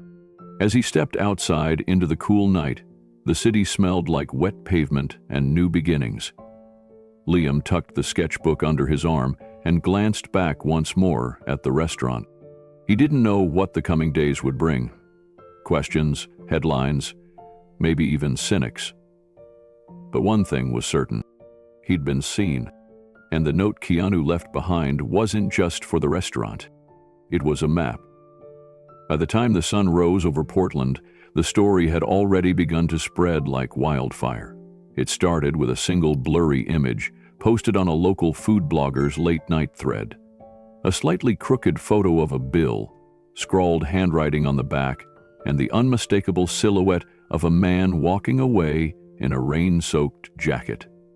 The caption read simply, "Was that Keanu Reeves? And did he just leave a $50,000 0-cents tip?" At first, people thought it was a hoax. It had to be. No one left tips like that, especially not quietly without press or publicity. But by mid-morning, the blog post had been picked up by 3 entertainment sites, then 10, then 50. Screenshots of the note began circulating on social media, some cropped, some enhanced, some wildly misquoted. But the original message remained intact: for your team, for his tuition, and for the music that hasn't been made yet. No signature, no hashtag, just a name scribbled at the bottom of the check: Liam. Liam woke up to his phone buzzing non-stop on the nightstand. At first he ignored it, groggy from a shift that ended just a few hours earlier. But when the third call came through with no voicemail, followed by 15 unread messages, he rubbed his eyes and picked it up. The first was from Danny. "Dude, you need to get online, like now." The second was from his manager. "We're getting media requests. Are you okay with your name being out there?" And the third made him sit up straight.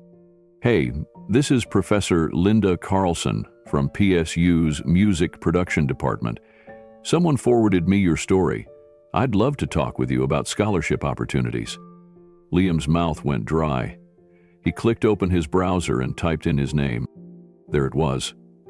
His face, blurry in the corner of the photo, standing behind a man who everyone now agreed had to be Keanu Reeves. The photo had already reached Twitter's trending page. Commenters debated over the handwriting, the generosity, the authenticity of the story, but something about it stuck. It wasn't just the money, it was the gesture, the silence of it, the way it hadn't been meant to be seen. Downstairs, his mom had the news on. She was sitting on the couch, robe wrapped around her, eyes wide. "Sweetheart," she said slowly, looking up at him as he came down the stairs. Is this real?" He nodded, still in disbelief. "Yeah, Mom, I think it is."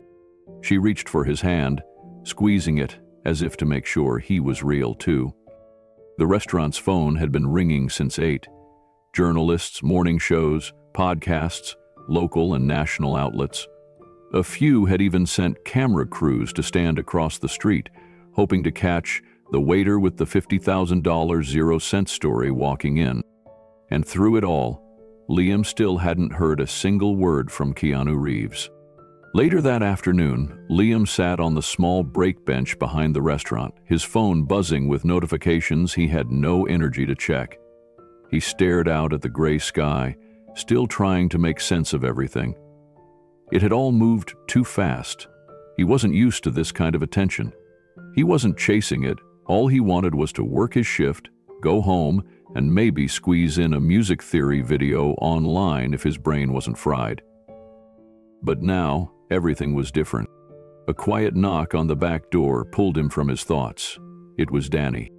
"You okay?" she asked, holding out a cup of hot tea. He took it gratefully. "I don't know.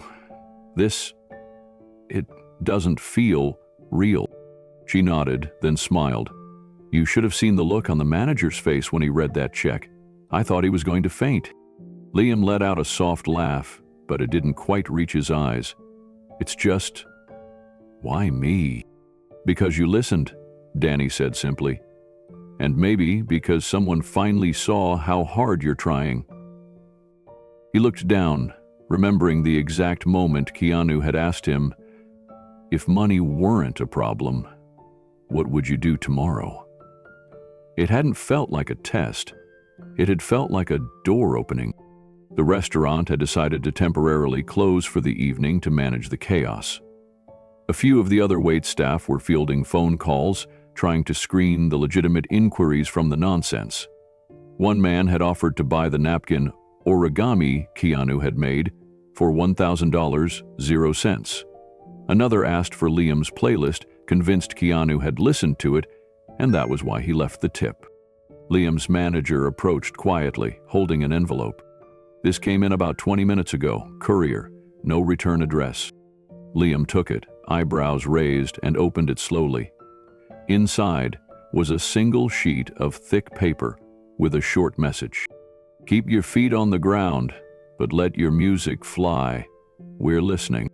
Below that was the same number written on the check, now labeled with the name of the nonprofit, the Reeves Initiative for Youth Creators. And beneath that, a printed signature from someone Liam had never heard of, but now would never forget. Eleanor Wu, Executive Director. Danny leaned over to glance at the letter and gasped. That's real. That's the same group that funds youth orchestras in LA. They helped rebuild the music wing after that fire in Compton a few years back. Liam blinked, stunned. He suddenly understood what Keanu had meant. Not just the money, not just the gesture. It was a bridge. A bridge to something he hadn't dared believe was even possible anymore. His mom called not long after. She was crying. Not because of the media, not because of the phone calls, but because someone had finally seen her son. Liam, she whispered, I told you your time would come. Maybe, just maybe, it had. The next morning, the rain had stopped, but the storm hadn't. Not the kind that falls from the sky, but the kind that buzzes through phones, headlines, and human hearts. Liam woke up to his phone vibrating off the nightstand. 17 missed calls, dozens of text messages. Group chats that hadn't been active in years suddenly lighting up, most with just one question, was it true? He sat up slowly, rubbing the sleep from his eyes. The sun barely peeked through the blinds. His first thought wasn't about the tip or the picture. It was about his mom. Her meds, her breakfast, whether the nurse had already come. He shuffled into the kitchen, made sure she had her pill organizer set, and poured her a cup of tea before he even looked at his phone again. When he did, he saw the notifications flooding in, news apps, social media tags. One friend had sent a screenshot of a trending hashtag, tip of grace. Another showed the blurry photo of the back of the check, now viral. There it was. Keanu's handwriting, the message, the phone number, half obscured by a reflection but clear enough to spark a storm. The landline at the restaurant had been ringing since before the place even opened. Danny texted Liam while he was still tying his shoes. You need to come in. It's nuts. Someone from NPR called. Liam blinked at the screen. He didn't even know NPR still did personal interviews like that. He thought they just told quiet stories with piano music behind them. When he arrived, the manager looked like he'd aged 5 years overnight. He was polite but overwhelmed, fielding reporters, patrons, even old customers now returning for reservations they hadn't made in years. The phone rang again. He passed it to Liam. It's her, the manager said. The NPR lady. Liam took the phone with hesitation. Hello? Her voice was calm, like the beginning of a Sunday story. Hi, Liam. This is Rena Marks from NPR's Voices in the Quiet. I'd like to talk to you. Not about the money, not even about Keanu, really. About why that note matters. Would you consider it? He was silent for a moment. Why me? Because you were there, she said softly, and you didn't ask for any of this. Liam looked around the restaurant. A couple of new customers were quietly trying to peek into the back room, hoping for a sighting. But Keanu hadn't been back. Not that day. Not since that night. Not yet. "I'll think about it," Liam said. "No rush," she replied. "But if you decide to share, we'd be honored to listen." He hung up and set the phone down gently. Across the room, Danny gave him a thumbs up, but Liam wasn't smiling. He didn't feel famous. He felt seen. And that was something new. Liam stepped outside the restaurant for a moment of air. The sidewalk glistened from last night's rain, and the scent of wet pavement mixed with the faint aroma of roasted garlic from the kitchen vents. He stood there, in his worn sneakers, jacket still damp from the morning drizzle, trying to process how quickly life had flipped on its head. He remembered Keanu's words the night before. Not just the part about chasing sound or doing what you'd do if money weren't a problem, but the quiet pause, the way he had listened. Really listened. There was something sacred in that kind of silence. It wasn't the hush of fame. It was the presence of someone who'd seen pain and still chose grace. Inside, the restaurant buzzed. A couple in the corner asked for that booth where he sat. Someone at the bar showed the blurry check photo to their friend. Danny was fielding questions like a press agent. It was surreal. Then came the moment that made Liam stop in his tracks. A delivery guy walked in. Young, face tired, jacket patched with duct tape. He handed over a wrapped bundle to the manager, who looked confused. "We didn't order anything," the manager said. The guy pointed at the receipt taped to the side. It read, "Paid in full by an anonymous donor for the staff at Bellissimo." Inside were 12 personal meals: soup, salad, and lemon tart, the same meal Keanu had ordered. The staff exchanged looks.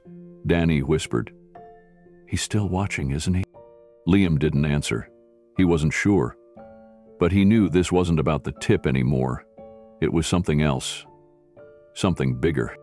His phone buzzed again, a text from a number he didn't recognize. "Hey Liam, this is Jules from Columbia College Sound Arts Department. I heard about your story. Can we chat about your goals sometime this week?" He sat down on the back step and stared at the message. A college? A real conversation about what he loved? His heart pounded, not with fear, but with a strange new hope that he didn't know where to put. Another buzz, this time a podcast producer. Then a local radio host. Then a small nonprofit asking if he needed help applying for grants. Each message came with the same theme. Someone had seen him. Not as a waiter or a struggling kid taking night classes, but as someone who might have a voice, a future, a story worth listening to. He opened the NPR message again. "If you decide to share, we'd be honored to listen." Liam closed his eyes. He wasn't ready for fame. He wasn't chasing it. But maybe, just maybe, it wasn't about the spotlight. Maybe it was about reflecting the light he'd been shown. And that thought alone made him breathe a little deeper. Later that evening, after the dinner rush calmed and the restaurant lights dimmed to a soft amber glow, Liam sat alone at a back table. A mug of lukewarm tea rested between his palms. The others had gone home. The manager offered to lock up, but Liam asked for a few extra minutes. He needed quiet, and not just the kind that comes from an empty room. He stared at the voicemail again. The NPR producer's voice was calm, thoughtful, kind. "We understand if you'd rather not speak publicly. We just want to know more about the moment that changed your life and why you think it meant so much to so many." He didn't know how to answer that, because it hadn't been a performance. It hadn't been for the camera or the press. In fact, it had started as a small mistake. His own sarcasm. A laugh he wished he could take back. And somehow, it had led to one of the most powerful, humbling moments of his life. He glanced toward the booth near the window. The seat still had a slight imprint where Keanu had sat. That same imprint had changed everything. And yet, Keanu had walked out into the night without saying a word to the world. No tweet, no interview, no press release. Only a quiet presence and a folded napkin. A tip not just of money, but of belief. Across the country, people had begun posting their own stories. On Instagram, a young nurse shared how a stranger once covered her lunch during a hard shift and left a sticky note that said, "You're seen." On TikTok, a man in his 70s posted about a time when, as a janitor, someone bought him new shoes without ever asking for thanks. The hashtags were spreading. Tip of grace. Be like Keanu. It wasn't about celebrity anymore. It was about a ripple effect. An older woman came in that night just before closing. She ordered lemon tart and sat by herself. Before leaving, she slipped a note to the hostess that read, "My husband passed last year." That story made me feel less alone tonight. Liam sat with that. The spotlight had never been the goal. It still wasn't. But if sharing the truth, his truth, could help more people feel seen, maybe that was worth stepping into. He picked up his phone and texted the NPR producer. "Hi, this is Liam. I don't know how to tell this story perfectly, but I think I'd like to try." Then he set the phone down and walked to the window. The rain had started again, the same kind of soft, steady rain from the night Keanu walked in. The world hadn't changed much, but Liam had, and that, somehow, felt like enough. The restaurant was quieter than usual the next morning, but the energy buzzed beneath the surface like electricity waiting to spark. Liam arrived early, not because he had a shift, but because something in his chest pulled him there. It didn't feel real yet. The photo, the note, the phone calls, the hashtags. The world knew what had happened, but it was like he hadn't caught up to it yet. Mr. Martelli, the owner, was sitting in his usual spot at the corner booth. He wasn't one for mornings, usually didn't come in until lunch, but there he was, with a mug of black coffee and a stack of papers untouched. Liam hesitated, then approached. "Morning, sir." Martelli looked up slowly, eyes thoughtful. "You didn't sleep either, huh?" Liam shook his head. "No." The old man motioned for him to sit. "Come here. You should hear something." Liam slid into the booth, eyes still puffy from lack of sleep. The restaurant smelled like early prep, garlic, rising dough, citrus peel. Familiar things, things that kept people grounded. "Last night changed more than you know," Martelli said, tapping the table gently. "I didn't want to bring this up before, but I think now's the time." Liam leaned in, heart kicking up. "Okay." Martelli pulled out a manila folder from his briefcase. Inside was a stack of invoices, utility bills, and loan notices. Some of them were months old. Some had final warnings. "This place was hanging by a thread," Martelli said. "Our gas bills doubled, rent increased. We tried to hold it together after the pandemic, but the margins kept shrinking. I didn't want to let the staff go, so I stretched every dollar, begged for extensions. But I was about 2 weeks away from letting everyone go, shutting the doors." Liam sat back, stunned. "I had no idea. No one did. That's the thing about keeping people employed. You don't want them worrying about their next paycheck when they're carrying plates." Liam's eyes dropped to the folder. It was thick. The weight of it hit him all at once. Martelli took a sip of his coffee, then continued, his voice softer. "I was planning to break the news next week. One last staff meeting, one last dinner. Tell everyone they had 30 days to find new work." Liam swallowed hard. "So, Keanu's tip saved us?" "It didn't just save you," Martelli said, setting the folder aside. "It saved all of us." The air between them changed. Gratitude and shock swirled silently, like steam from Martelli's mug. But the old man wasn't finished. "There's more," he said. Liam blinked. Martelli stood slowly and gestured for Liam to follow. They crossed the restaurant, past the wine rack, past the kitchen door, into a narrow hallway that led to the back office. On the wall, near a set of framed news clippings from the 1980s, hung an old black and white photo in a brushed silver frame. It showed a group of restaurant staff, servers, cooks, dishwashers, all gathered around a cake with Martelli's 1982 scrawled in icing.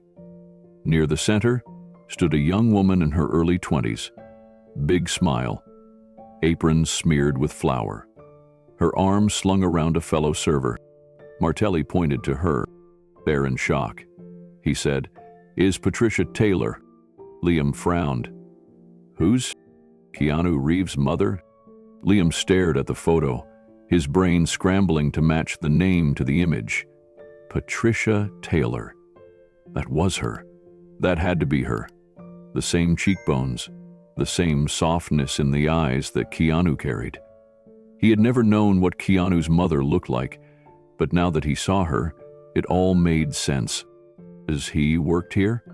Liam asked, his voice barely above a whisper. Martelli nodded.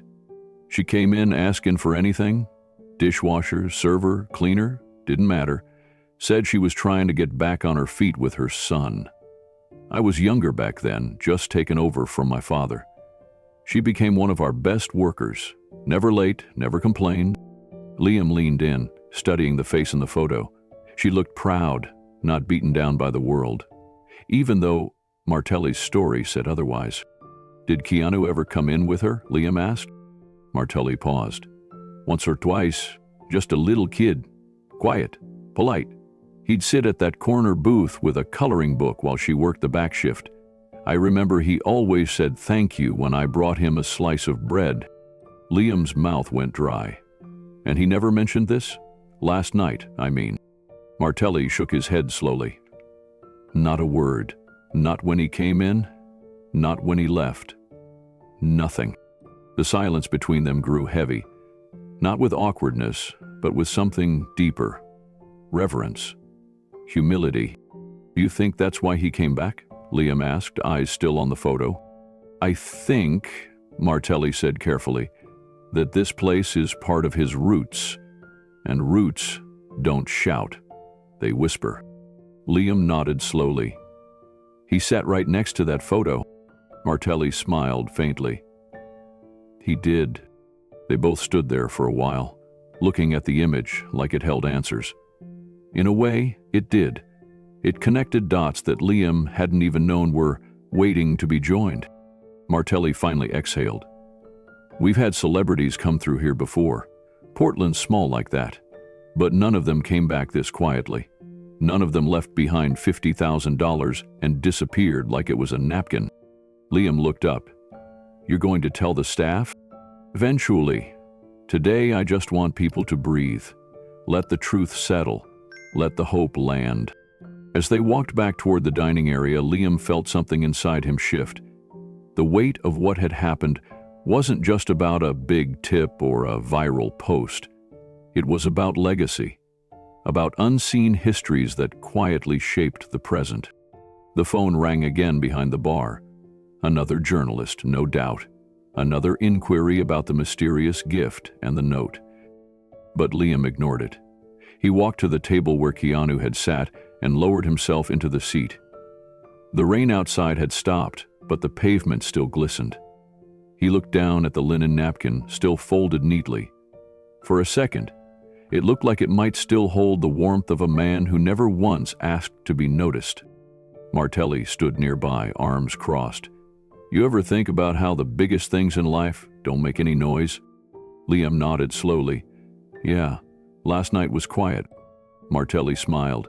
"Exactly. And yet, it was the loudest lesson Liam ever received." The envelope was plain, no return address, just Liam's name written in neat handwriting. It had been slipped under the restaurant's door early that morning, according to Mr. Martelli. Liam stared at it, unsure what to expect. He'd grown used to strange surprises lately. Phone calls, emails, podcast invites. But something about this felt quieter, more intentional. Inside was a single letter, written on thick, cream-colored paper. The logo at the top was minimal, a stylized reel of film, and a small name underneath. Paramount Soundstage 9. Liam's eyes widened. That was real. That was where actual Hollywood films were mixed, edited, and brought to life. He read on. "Dear Liam," it began, "I heard about your story. So did many others. But not many of us had the honor of hearing it told the way you live it, the way you listen. I work on a lot of movies, big ones, some loud, some quiet. One of the quieter ones changed my life, and his too. We met on The Matrix. He asked me to reach out, said, find the kid who listens like sound matters. Give him a front row seat. Come shadow us next week. No obligations, no pressure. Just watch. See how stories are told without words." At the bottom was a handwritten name, Travis H., supervising sound engineer. And below that, a postscript that made Liam's breath catch. P.S. The lemon tart was a nice touch. He smiled about that. Liam sat down hard in the booth where he'd first met Keanu. The rain outside had started again. It felt like rhythm now, one he could hear instead of just feel. The letter shook in his hands, not from fear, but from a strange and rising hope that had taken root. By that afternoon, Liam had already drafted a polite reply, confirming his attendance.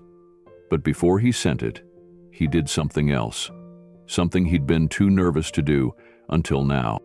He created a blog. He titled it The Quiet Room, a place for sound, silence, and stories from people who felt invisible. The first post wasn't about Keanu, or the tip, or the restaurant. It was about his mother. About the first time she gave him her old headphones long before her stroke, and how she told him, "Even silence has a shape if you learn to hear it." That line, "Even silence has a shape," became the tagline of the site.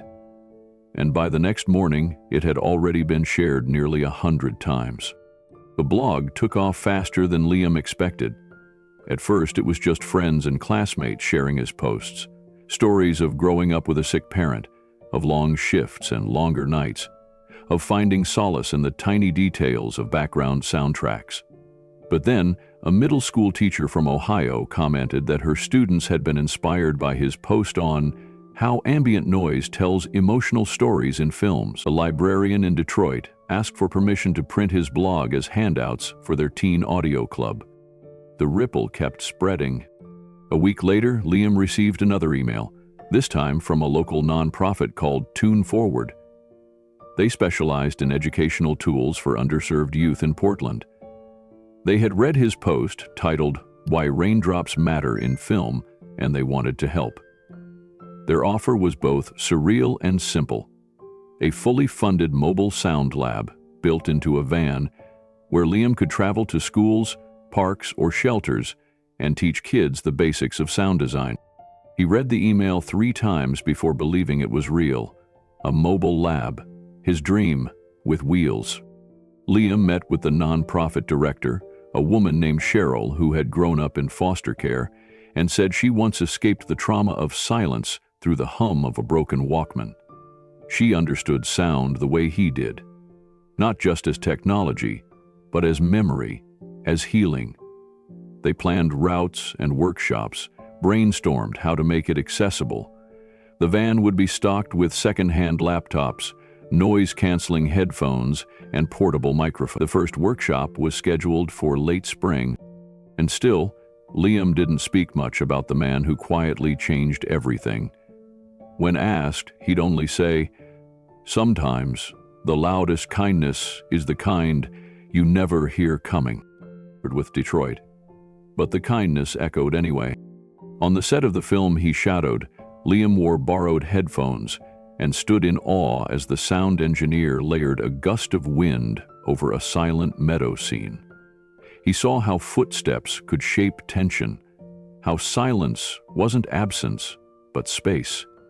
Travis showed him how to build a scene's emotion without ever showing a face. "You hear like him," Travis told Liam as they packed up one night. "Not many people do." Liam wasn't sure what to say, but he knew what he wanted to do next. He began composing. Short clips at first, all under a minute, sound, only stories. A subway train slowing down in the snow, the creak of an old chair in an empty church. His mother's voice humming through a baby monitor, recorded years ago, now laid beneath a soft piano track. The first full score Liam ever recorded was for a 5-minute student short about grief and reconciliation. It wasn't flashy, just quiet moments. A knock on a door, a kettle whistling in the background, the sound of birds vanishing as a man scattered ashes on the coast. When the credits rolled at the student showcase, there was a pause before applause, not because people didn't like it, but because they were still holding their breath. Afterward, the director hugged Liam with tears in her eyes. "Your music?" It made the silence feel safe. That night, Liam sat on the edge of his bed and stared at the old pen Keanu had used to write the note on the check. He still kept it tucked in a drawer, wrapped in a paper towel, not because it was worth anything, but because it reminded him that some gifts don't need wrapping. They just need to be heard. It started with a ripple. At first, it was just whispers. A blurry photo shared on social media. A name written in elegant cursive on the back of a dinner receipt. But that single act, an anonymous $50,000 0-cent tip left in a quiet Italian restaurant in Portland, ignited something far beyond what anyone could have imagined. Within 24 hours, the image had spread across platforms. People reposted it with captions like, "Faith in humanity restored," and "This is how you lead." But what made the story stick wasn't just the amount. It was the silence. No press release, no interview, no Instagram post from Keanu. He didn't claim it. He didn't need to. And in a world obsessed with recognition, that silence was deafening. Other celebrities began following suit, quietly. In Los Angeles, a waitress at a struggling diner found an envelope tucked under her tip tray. Inside was $10,000, 0 cents, and a note that simply read, "For your mom's medicine," he heard. No signature. But the handwriting looked familiar to someone who'd seen the now viral photo. In Detroit, a barista cried on camera after opening her tip jar and finding a $5,000 0 cents money order folded inside a napkin. There was no one in the shop when she found it, just the echo of kindness repeating itself. In Miami, an Uber driver found out his daughter's surgery had been paid for in full by someone who never left a name. Only a handwritten message, "For the music you played in the car." It reminded me why hope matters. It didn't take long for the media to give the movement a name. They called it the tip that sparked a movement. What began as a quiet tribute to a single moment had spread like wildfire, and with it, the mystery of it all only deepened. No one had seen Keanu post anything. No one from his team issued a statement, and when reporters reached out, his publicist replied with a single sentence: "He lets his actions speak." The public response only grew louder. People began sharing their own stories, not just about receiving kindness, but about giving it. Tipping extra for exhausted cashiers, leaving gift cards for janitors, paying for someone else's groceries at the checkout line. What made it powerful was that no one asked for praise. In fact, many who gave didn't want to be named at all. Some called it a trend, others a revolution in generosity. But in the quiet background of all this, something else was happening, something more structured, more intentional. A nonprofit quietly grew behind the scenes. Its name? The Quiet Foundation? No commercials, no gala dinners, no celebrity endorsements. Just a growing list of anonymous donors and a singular mission: to fund the futures of young creators, sound engineers, filmmakers, and musicians from underprivileged backgrounds. And it had already given out its first grant. To someone who once served soup in the rain, never expecting the world would know his name. The Quiet Foundation didn't have a building, at least not at first. It didn't need one. What it had was a purpose, and a growing circle of people who understood that change didn't need to be loud to be lasting. It wasn't just celebrities tipping big anymore. Now high school students were organizing fundraisers under the hashtag #BeLikeKeanu. Retirees were donating part of their pensions to support music classes in underserved schools. A group of single moms in Milwaukee pooled their spare change every week to anonymously pay off lunch debts at their local elementary school. No one asked for photos. No one waited for thank yous. And perhaps most beautifully, no one tried to outdo the other. The stories were quiet but powerful. In Kansas City, a restaurant owner revealed that a stranger had paid her staff's wages for the month after hearing about a layoff crisis. All she found was a handwritten note taped to the kitchen fridge. "Your food tasted like my childhood. This is for the memories you didn't know you gave me." In Vancouver, a children's music camp received a delivery of brand new instruments. No invoice, no branding, just a message tucked into the violin case. Every child deserves a sound. And through it all, the foundation kept growing, not with noise, but with intention. Liam watched it unfold with a quiet awe he couldn't put into words. He never asked for this. He never imagined that one night, one laugh, one act of remorse, and one man sitting alone in the corner would change the entire direction of his life. And somehow, the lives of strangers he would never meet. The note Keanu left: "For your team, for his tuition, and for the music that hasn't been made yet," had echoed farther than any of them could have predicted. And now, Liam wasn't just a beneficiary. He was part of something bigger. He began volunteering with the foundation's early outreach efforts. When the board asked him to serve as a creative advisor for their first round of grants, he nearly cried on the call. They didn't want him because he was a symbol. They wanted him because he understood. He knew what it felt like to want something so badly, but feel the weight of life holding you back. He had lived that silence. And now, he could help others find their voice within it. But still, no one heard a word from Keanu. Not even a repost, not even a quote. And the silence became its own message. He didn't want a statue. He didn't want a campaign. He didn't want a spotlight. He just wanted music to be made. And thanks to that, kids from neighborhoods across the country were learning how to record, mix, and produce their own songs, using donated laptops and simple gear from the foundation's mobile labs. Potential little studios, rolling into communities where dreams had once been buried under bills. And each lab had one phrase stenciled quietly inside the doorframe, a phrase that came from a single dinner, scribbled in fading ink across the back of a check. "Keep chasing the sound, the world needs it." By spring, the Quiet Foundation had awarded its first 10 scholarships, not with press conferences or camera crews, but with handwritten envelopes slipped quietly into mailboxes or placed directly into hands with a simple smile. Liam delivered one of them himself. It was to a high schooler in his old neighborhood. Someone who reminded him of himself. Same tired eyes, same quiet hunger to create something meaningful. The student clutched the letter and whispered, "Is this real?" Liam smiled. "Yeah, it is."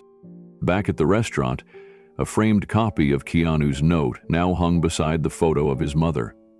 No announcement was ever made, but regulars noticed, and they understood. Mr. Martelli added a tiny line at the bottom of every printed menu, just above the dessert section. It read, "In honor of those who speak not to be heard, but to be understood." The laughter of the tech guys was long gone now, replaced by softer conversations, occasional tears, and a quiet reverence for what that rainy night had become. The movement didn't need noise. It had something stronger. It had meaning. And the world, somehow, felt just a little more human because of it. It was a quiet Thursday morning when Liam arrived early to his modest new studio space.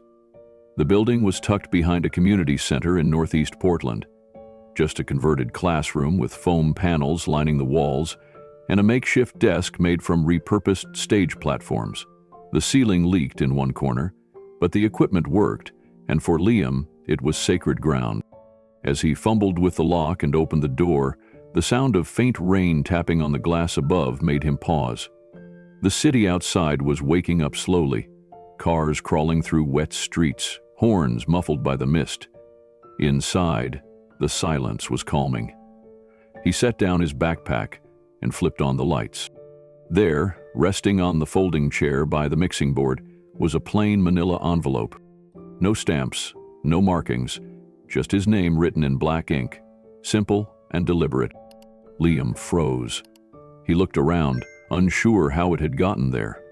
The building was locked at night, and the only people with access were himself, the community center janitor, and a non-profit director who only came by on Fridays. He picked it up carefully, almost reverently, and opened the flap. Inside was a folded piece of ivory stationery. The handwriting was fluid, graceful, and slightly slanted, an elegant script that looked like it belonged to someone from another era. For the ones who get laughed at first, it read, "Keep building anyway." No signature, no explanation. Just beneath it, tucked behind the note, was a CD sleeve. Liam pulled it out slowly. It was a rare copy of the Matrix original score. Not the re-release, not the digital download.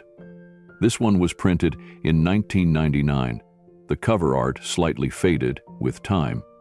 On its lower corner, in matching cursive, were two simple initials. He cried. Liam's hands trembled. He sat down in silence, the envelope still in his lap, and stared at the letter. The room seemed to grow quieter, as if the whole world had leaned in to listen. He heard 100 thoughts rushed through his head, but one kept rising above the others. He remembered the night at the restaurant, the conversation about music, the way Keanu listened. Not with performance, but presence. No cameras, no fanfare, just a man quietly placing his faith in someone else's future. And now this, a message, not meant for the world, but for him alone. Liam carefully set the letter back on the desk, as though it might disappear if handled too roughly. He turned the CD over in his hands, staring at the track list he had memorized years ago. The very score that inspired him to study sound in the first place, now signed, sent without ceremony, and given without demand. He didn't need confirmation to know who had sent it. No return address, no social media post, no publicity. Just a message written with quiet conviction and a gift that said everything. The initials KCR were unmistakable. Keanu had kept his word, even when no one was watching. Liam leaned back in his chair and let the weight of it settle in his chest. Not just the gesture, but the meaning behind it. For the ones who get laughed at first. He thought of that night at the restaurant, the tech guys, their sneers, their cheap jokes, and how Keanu had responded with silence and strength. How he had seen Liam, not just as a server, but as someone becoming. It wasn't just a tip, it wasn't just a letter. It was a transfer of belief. He opened his laptop and pulled up his recording software. Outside, the rain was softening. Inside, something deeper had been stirred. He began to build a sound, a blend of ambient tones, delicate piano, and an undercurrent of rhythm that echoed footsteps through quiet hallways. He named the new track, Letter on the Chair. That same week, he uploaded it to his blog, tagging it only with a phrase, "For the ones still building." The response was quiet at first, but sincere.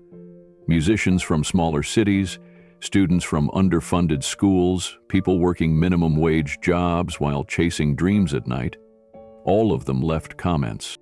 One said, "This gave me hope in a 5-minute trek." Another wrote, "I didn't know people like you existed. Now I want to be one." Liam read them all. He didn't reply to most. He didn't need to. Instead, he returned to the envelope, now pinned to the corner of his soundboard wall. Not for decoration, but as a promise. Not to be famous, not to impress, but to become someone else's reason to keep going. The letter didn't end anything. It started something.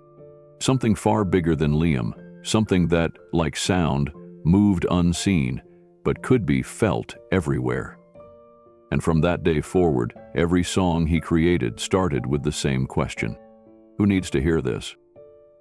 Liam sat alone in his small studio, the faint hum of an old mixing board barely audible beneath the quiet stillness of early morning. The letter still lay on the table beside him, not grand, not embossed, not sealed in any ceremonial way. Just a folded piece of paper with 5 words and a signed copy of a soundtrack that once changed the world. For the ones who get laughed at first, keep building anyway. He stared at those words like they held more than ink. And they did, because they came from someone who knew what it meant to be underestimated. Someone who didn't just give him a tip, but a direction. He leaned back and closed his eyes. Months had passed since that rainy night. The restaurant had returned to its regular rhythm, though it was never truly the same. Neither was he. He remembered thinking that kindness had to be loud to matter, that if no one saw it, it didn't count. But Keanu taught him something different, that the world didn't need more noise. It needed presence. And presence didn't come with hashtags. It came with being there, fully, quietly, consistent. Not every meal turned into a miracle. Not every tip changed a career. But this one did. And it wasn't because it was large. It was because it was intentional. Liam had told himself, over and over, that people like him don't get seen. Kids from broken-down apartments, raised by exhausted mothers, riding bikes through the rain just to afford their rent. But that night, someone saw him. Someone listened. And that was what made all the difference. It wasn't about being saved. It was about being heard. He ran his fingers across the edge of the letter again. The Matrix soundtrack played softly on his old speakers. Track 7, the one with the haunting strings that made him want to learn music in the first place. He remembered watching the film as a teenager, not for the action, but for the way it made him feel, like the world could change, like he could. Now, here he was. Not a hero, not a genius, just a guy with soaked shoes and a second chance. The blog he started for young sound designers had reached nearly 10,000 subscribers. A few middle schools reached out to request workshops, and the mobile sound lab that the nonprofit helped him build now parked twice a week outside of public libraries and community centers. Kids who had never touched a microphone were recording beats, telling stories, experimenting with rhythm, all because someone left a note on the back of a check. Liam walked to the whiteboard in his studio and wrote down a quote he'd heard once, but never understood until now. Sometimes, the softest voices leave the loudest echoes. Keanu never made a statement, never tweeted, never claimed the gesture. But in the silence of his departure, something far louder took root. Acts of quiet generosity began popping up everywhere. Anonymous tips left in envelopes, notes scribbled on napkins saying, "Pass it on." A barista in Chicago cried when she found an envelope under her register. A waiter in Atlanta said a stranger paid off his final semester of culinary school. None of the donors spoke up, but every story had the same rhythm, the same humility. The quiet foundation had grown, almost organically, fueled by strangers who had seen the blurry photo of that note and decided maybe the world could use more listening, fewer headlines. Liam thought about those tech guys from the restaurant, the ones who had laughed that night. He didn't hate them. If anything, he understood them now. Sometimes people laugh because they don't know how to sit with someone else's silence, because cynicism feels safer than admiration. But Keanu never tried to silence them. He just made the laughter irrelevant. Liam now taught that to the kids who visited the sound lab, not with lectures, but with stories. He told them how sometimes the world will look past you, laugh at you, dismiss you. But one act of faith, one unexpected listener, can shift everything. He looked out the studio window at the fading sun. A small boy in a hoodie was waving at the mobile lab from across the street, holding a plastic harmonica and grinning ear to ear. Liam waved back. That night, as he shut off the lights and locked the door, he whispered a quiet thank you to the man who had changed his life with more than money. With presence, with trust, with a message that echoed far beyond the walls of any restaurant. And now a question for you. Have you ever experienced kindness from someone who expected nothing in return? Tell us in the comments. Your story might inspire someone else to listen a little deeper, act a little quieter, and give a little more. And finally, what story should we tell next about Keanu Reeves? Drop your idea below. You never know which story might become the one that moves a million hearts. Because sometimes the quietest moments are the ones that matter most.